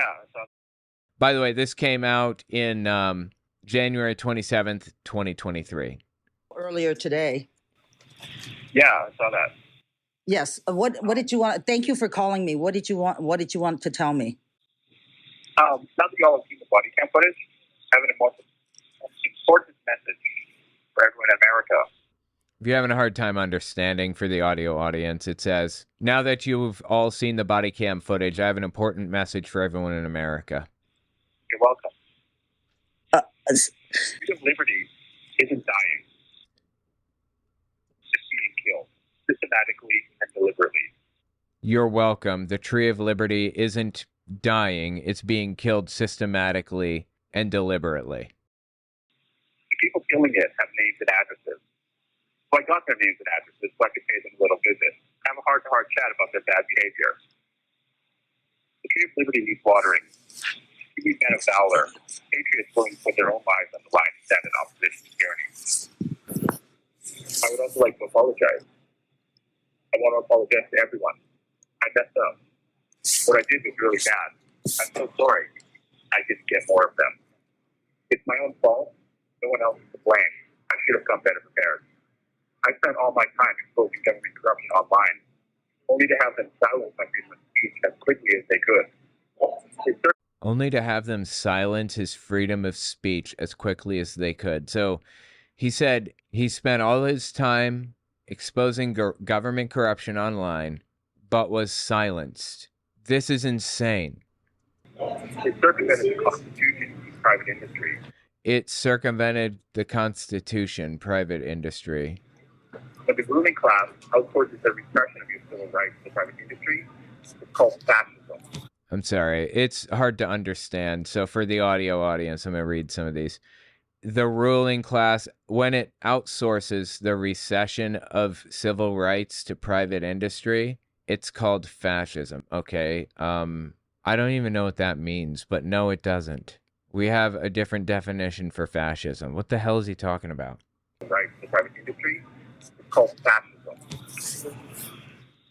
I have a lot more to say. I had a website of over 300 pages. Oh boy. That's 300 pages of stuff they don't want you to hear. They're out there. They're trying to shut down my website. I'm in the process of trying to set up a new site out of the reach of tyrannical global homo fascists. Wait, did he say globo homo? Oh, I love that saying. I think he said globo homo. Process of trying to set up a new site out of the reach of tyrannical global homo fascists. He did. He said globo homo. I love it. Oh my God. I'm not gay, but I identify as a globo homo. It's just a fantastic name. And their internet censors. So yeah, that's the call-in portion or whatever of David DePape after attacking Paul Pelosi. He's proud of what he did, is the bottom line. Lucky for us, he's going to be sitting in jail for like 30-something years minimum. He has a problem. Unfortunately, we live in a country of 325 million people or something, and something like 0.01% or whatever are like him. Are psychotic, are radicalized with right-wing ideology, are loner types, have tortured small animals in their childhood, and have access to guns, those types of people. I mean, standard profile for like school shooters, for example. 0.01% of 325 million is 3,250,000. 3 million. So in the United States, there could be as many as 3 million David DePapes out there who are engaged in politics, paying attention, who care. Now, tell me again there, sir, Eric Metaxas, how it's the left that's ramping up the rhetoric. I will reiterate, somebody on the left, I denounce all violence. All violence. This clip is from mid-August 2022. This is spiritual warfare, and we are now in the Normandy landing of spiritual warfare. Normandy was when the United States and some other countries stormed the beaches of Normandy, France, to take it back from Hitler. I think it was in June 14th, maybe, 1945. And it was right at the end of the war, of World War II. And men were just being mowed down as they came onto the beaches by machine guns that were mounted up at the top of the hills. Americans, British, we did not have the high ground. The Nazis did. But people knew they were going to be mowed down, and they came anyway. They crawled onto those beaches knowing they'd likely be shot, and they went anyway to take out the Nazi threat. He's talking about the Normandy landing in spiritual whatever. He thinks that we're in Normandy right now. We should be attacking the enemy the way that the soldiers in Normandy, France attacked the enemy. I'm sorry, wait. 1944 was D-Day. I apologize. Yeah, maybe it was 44. Was it June 14th? Let me look. Yeah, June 6, 1944. My mistake. I think, you know what? I think Hitler killed himself in April 1945, right? April 30th is like 10 days after his birthday, which is sadly 420. That's Hitler's birthday, for real. Anyway. And we are now in the Normandy landing of spiritual warfare. The Democratic Party is possessed by preternatural evil. Dehumanizing your political opponent or your opponents at all, like anybody. Dehumanizing people like this is dangerous and damaging, and exactly what Hitler did. Exactly what he did. I know I keep bringing it back to him, but like, God, historians must be so freaked out right now by what they're seeing. The parallels are unmistakable. It is not a human institution anymore. It is Democrats, not a human institution. Human institution anymore. It is an instrument of wicked spirits. This is demonic. Our enemies are demonic. There's no turning the other cheek. There's no being winsome. The point is, they deserve to die. People to the left of me, as he would put it, deserve to die. They're evil. There's no redeeming quality. They're children of Satan, or they're Satan themselves. We need to take them out the same way we took out Nazis on D-Day. That's what he's saying. Dehumanizing language like this led to Hitler creating extermination camps. Winsome. There's no compromise possible. And I want to be clear, just theologically, because in the past, if you don't clarify these things, people misinterpret them. Well, folks, we're not saying that these people are demons. We're saying that they're being used by demons, and we need to understand that at the heart of all this, this is a spiritual battle. There's no other way to make sense of it. If you're solving for X, if you know how to do algebra, you solve for X, you don't even need to believe in God.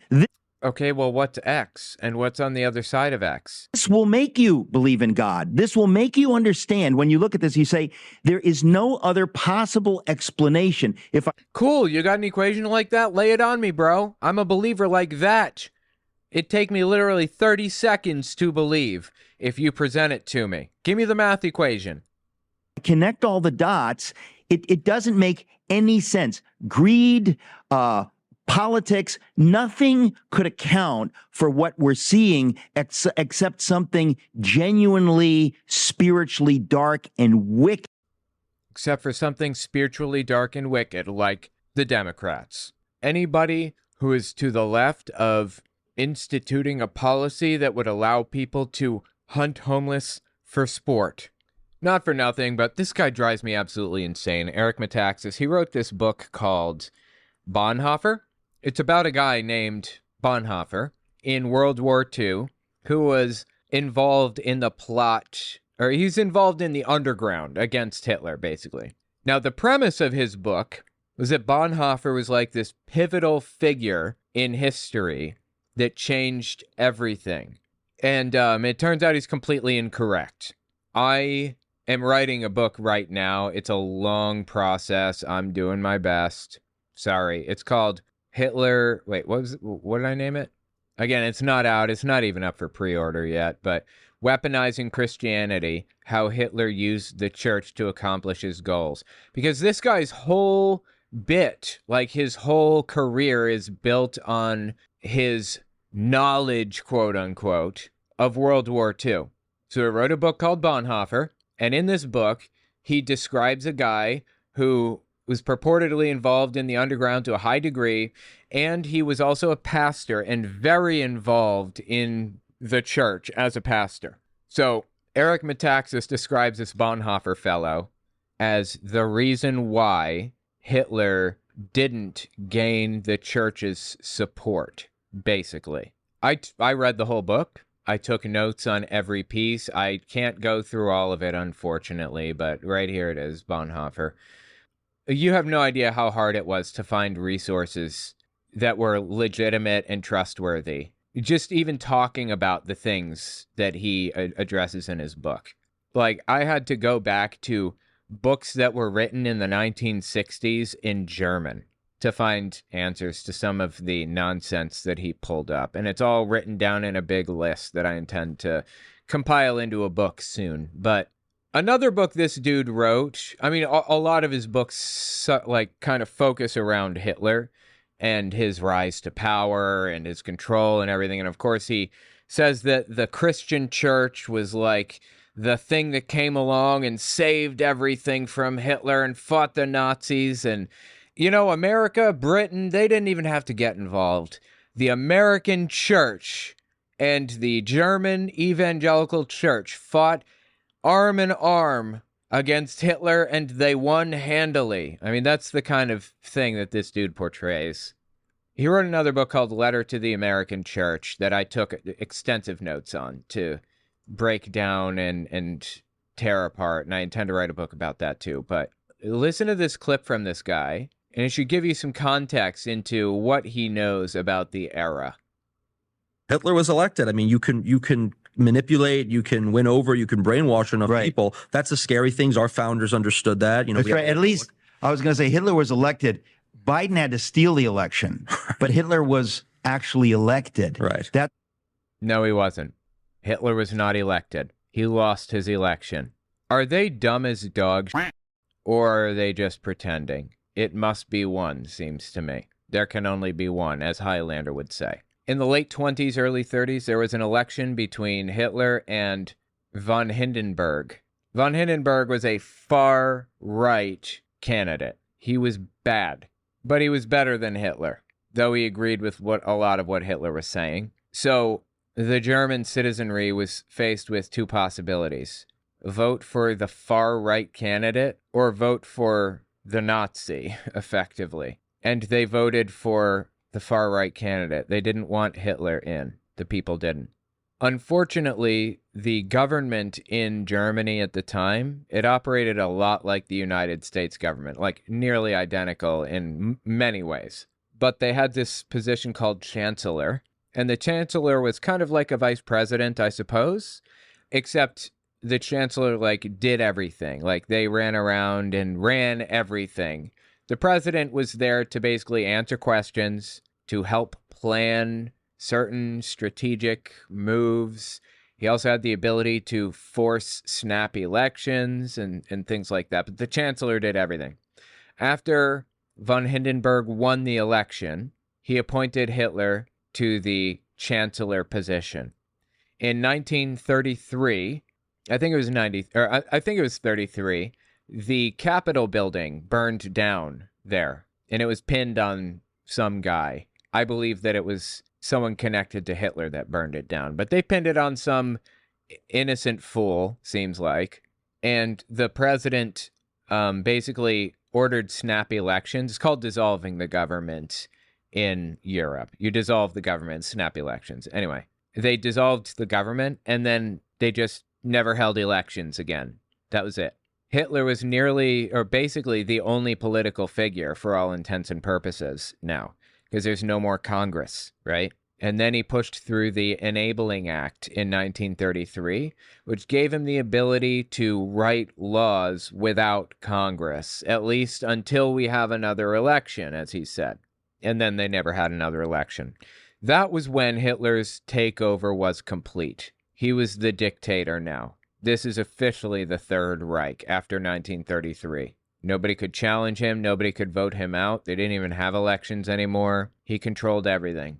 So that's the chain of events. Now, what was all of this about Hitler winning an election?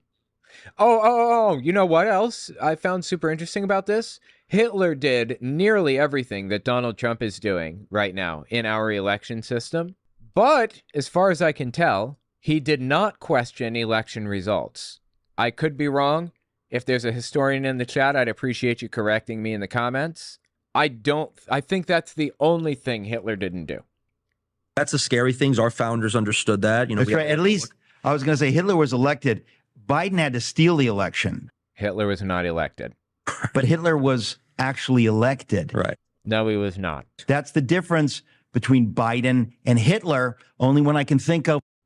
Really? The only one you can think of, huh? All right. Well, let's see. Right off the top of my head, Biden doesn't fucking hate Jews.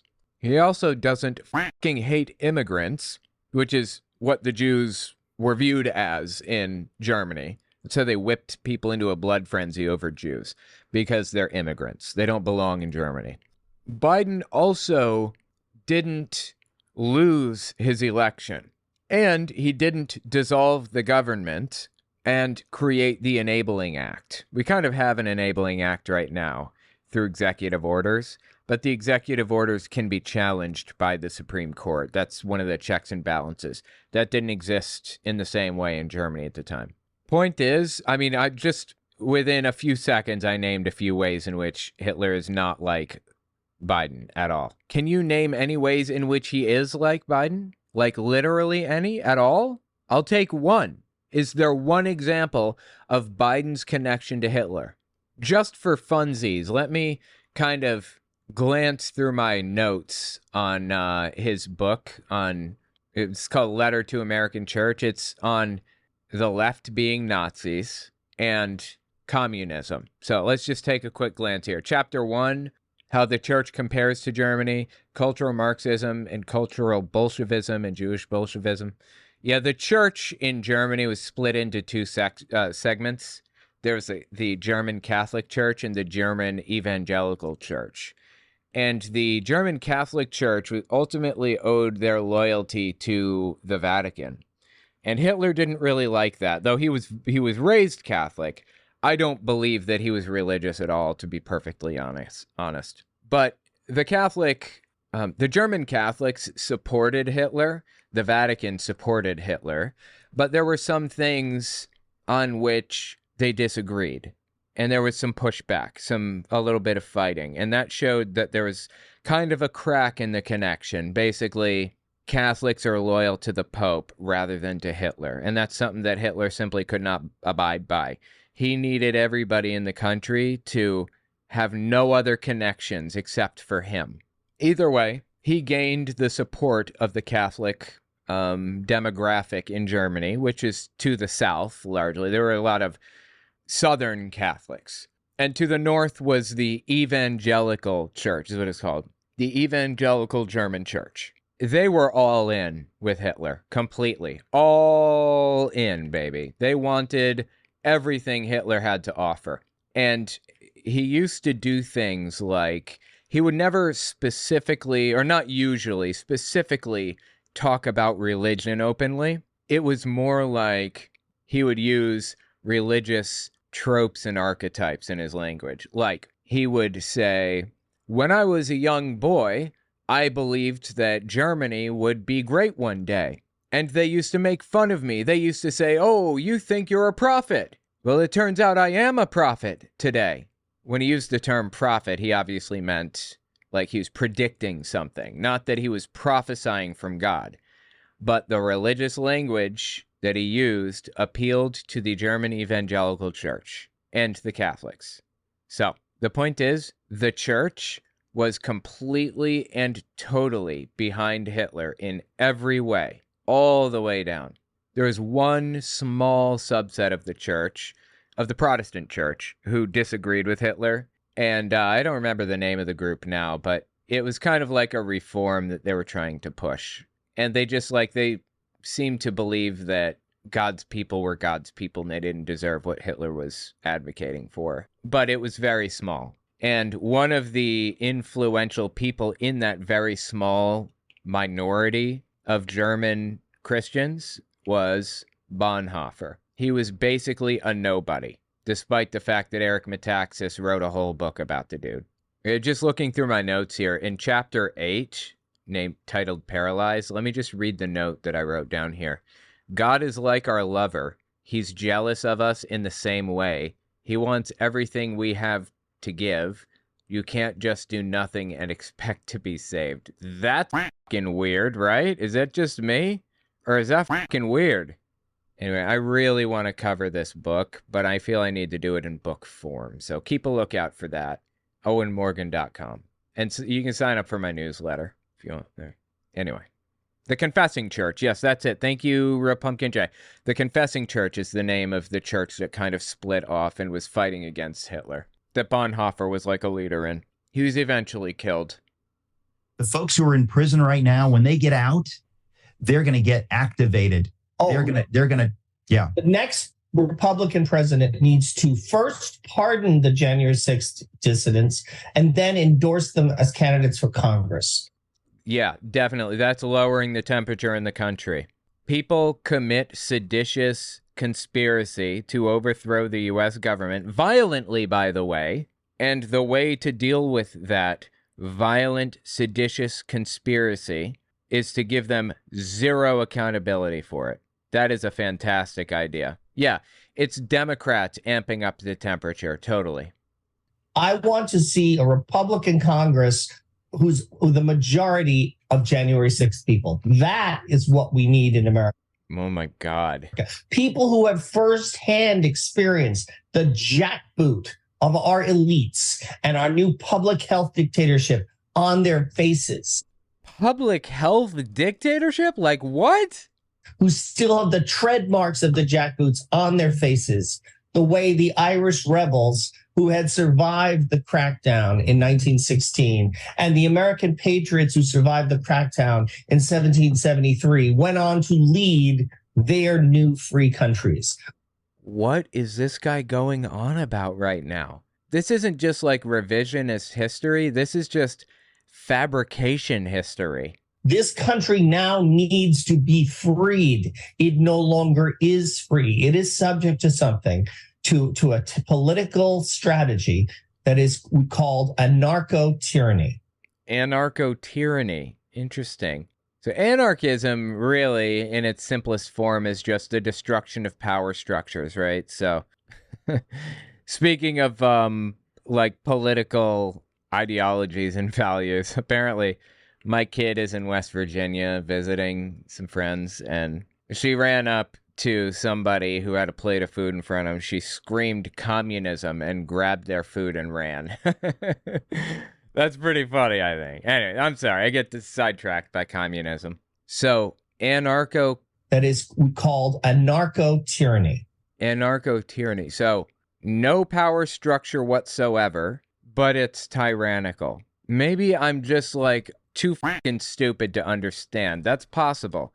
Am I the idiot? Maybe I am, actually. Anarcho-tyranny. Is there a meaning to that? Anarcho-tyranny. Francis's term anarcho-tyranny refers to armed dictatorship without rule of law, or a Hegelian synthesis when the state tyrannically or oppressively regulates citizens' lives, yet is unable or unwilling to enforce fundamental protective law. Okay. Well, knowing is half the battle, as G.I. Joe says. A couple more little ditties from this guy. Again, we're talking about who's ramping up the temperature in the political sphere today, right? Is it Democrats or is it Republicans? I'm not even talking about all Republicans right now. I'm talking about Eric Metaxas, one Republican. All right, this is Doug Mastriano on the right, famously said that he believes that teachers are teaching kids pole dancing in elementary school. and they're going to remove poles for pole dancing from elementary schools. He said that. I'm not joking. On day one, the sexualization of our kids, pole dancing, and all this other crap that's going on will be forbidden in our schools. Pole dancing in schools.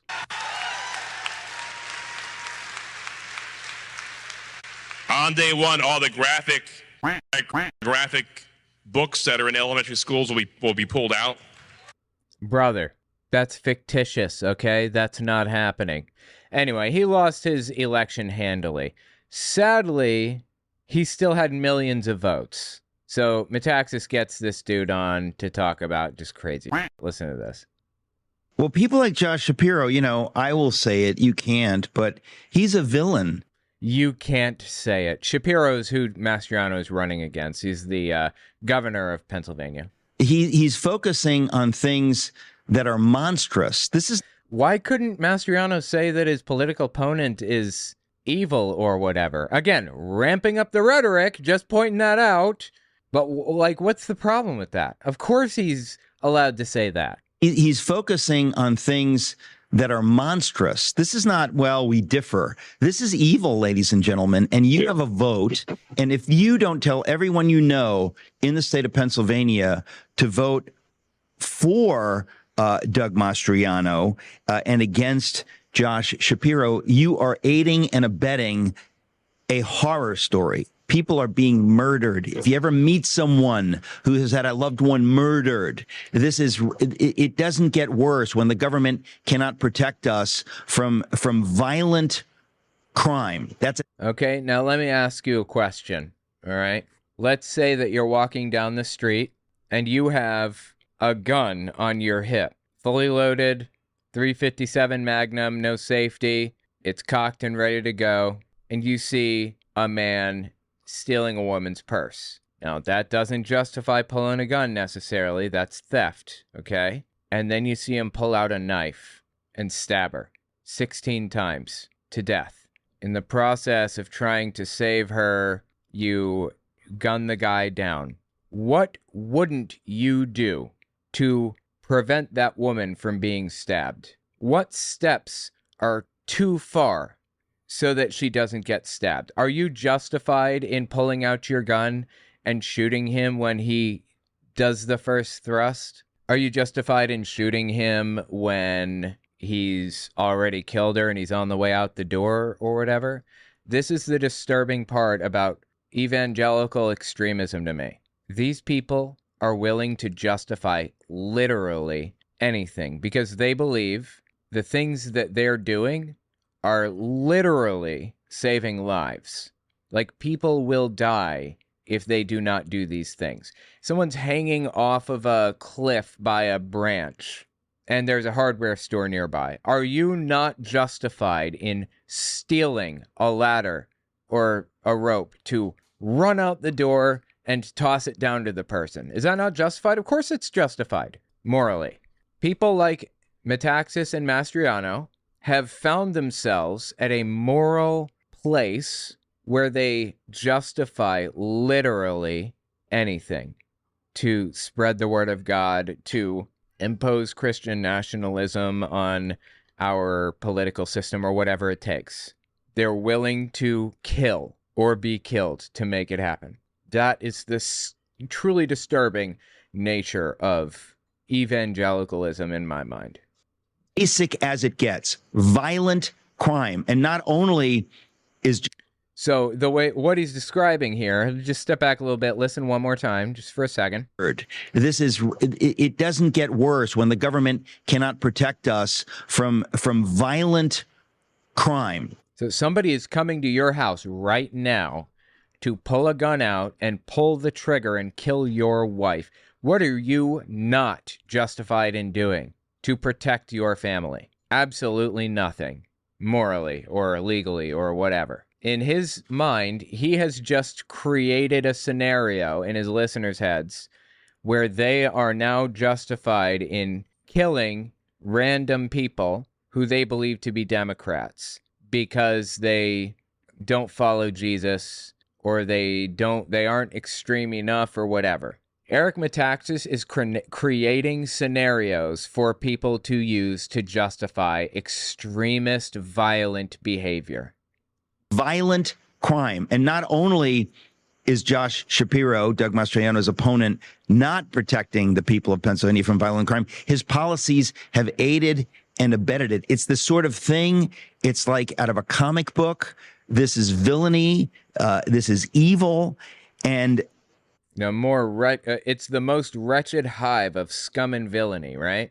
The only thing that has to happen is, folks, you need to get into that voting booth and you need to tell everyone you know, because this is literally lives are at stake. If a year from literally lives are at stake. Literally lives are at stake. If you don't do what you believe God is telling you to do, people are going to die and you're going to go to hell for not saving them. Now, a logical, sane person who's super deeply indoctrinated will hear that and worry and pray and hope God isn't going to send them to hell. Like, I don't want to go to hell, but I also don't want to, like, kill somebody. But the people who are less mentally stable are willing to take that additional step. And as we've seen, like, countless times, they have taken that additional step. Like with DePape here, remember? With Paul Pelosi? They took the additional step and he said, let's do more of it. And when they do this absolutely psychotic, violent assassination stuff, the rest of the right-wing ecosphere, like Eric Metaxas or Elon Musk, come in and justify it with conspiracy theories. There is a tiny possibility there might be more to the Paul Pelosi story than meets the eye, and this is a conspiracy about them being gay lovers or whatever. This is raising the temperature in the country. It is your fault, Eric Metaxas. Your fault. You, personally, are to blame. Like in Nazi Germany, they used to put up posters that said, you are guilty. Accept your guilt and role in this crime that took place. We need posters like that put up all over town. You are guilty of forcing victims of rape to have their child. You are guilty of killing mothers who needed an abortion because the baby was, there was no head. Or there was a head, but there's like no brain. It was just water in there, hydroencephaly. And it was going to kill the mother to birth this body. You are responsible for that. You did that. Do not allow these people and out. We need those posters from here to Texas. As a matter of fact, that's actually a good idea. I may order a bunch of those posters and produce a series of like denazifying style films that people can watch. That'd be good. Now, a relative of yours is murdered and you didn't vote. You're gonna think, well, maybe I should have voted. Yeah. So trying to guilt people into it or whatever. It's just disgusting stuff, dude. Disgusting stuff. Disgusting behavior. I have one more clip to establish the fact that Eric Metaxas is the one that's been ramping up extremist rhetoric in the United States. But this one is from mid-March 2024. I'm sorry that we have to talk about the State of the Union, satanic speech given by the, I don't know, what's a generous term I can use, puppet of the devil. Puppet of the devil. Biden. We have to joke around because it's so dark, and it is undeniably dark. It's just undeniable. There's no other word. This man is wicked. Yes. In what way? What did he do to you? Show me on the doll where he touched you. Why are you so hung up on this guy? Saying that your political opponent is an agent of the devil is giving them license to kill you. There's no other word. This man is wicked. Yes. There's an absolutely horrifying malevolence. And so, and in what way? What did he do? yeah, people dismiss him as doddering Joe. He's not that bright, whatever. Well, you know, it's kind of like saying a Gila monster or a cobra is stupid. Yeah, they're stupid and very, very, very dangerous. They can kill you. How did he do it? What's the problem? How is he dangerous? How can he kill people or whatever? What are you talking about? What policy did Joe Biden enact that you don't like? Hell, forget the policy. What rhetoric did he employ that you don't like? Specifically, there is none. The answer is nothing. The answer is, I want Donald Trump in office, so I'm going to lie and propagandize about whoever he's running against until he wins. That's it. That's the answer. He never has answers for this. He just refers to them being like Democrats, people to the left, Joe Biden, and whoever else. He always refers to them as evil, puppets of the devil, Satan himself. That is what starts a genocide. And that's what we're dealing with in Joe Biden. He is absolutely destructive, evil. And that's why it's hard for me to even watch him, because it's just the level of lying. I have never in my life seen anything approach it. Nothing. Nothing? Really? Ever? Nothing. Nothing to approach it. Wow. Actually, that surprises the hell out of me. Has he ever seen a Donald Trump speech before? Anyway, that's Eric Metaxas. I could go on and on about this guy. He is terrible. And he's underestimated. We need to take this guy more seriously, really. He is the driving force behind a lot of things that happen in the United States that are about as destructive as it gets. Anyway, tell me what you think about it in the comments. The gay lines approve the globo homo. Okay, good. I appreciate that. Yes. I love that term. The globo homos. Just so stupid, dude. That's all I've got for you. If you like what I do and you want to see me continue to do it, don't forget to check me out on Patreon. And take a look at my YouTube channels. Owen Morgan, where I talk about religious issues. Telltale Fireside Chat, where I talk about politics. Telltale Unfiltered, where I do long-form breakdowns of stuff like this. And take a look at my website, owenmorgan.com. I'm selling my book, Understanding Jehovah's Witnesses, 400 pages, and my second book, 100 Questions for Jehovah's Witnesses, which is about 80 pages. And you can find them both there on the website. Audio form, ebook form, whatever. It's about my experiences within the religion and the history of the religion generally. Okay, thanks for watching, guys.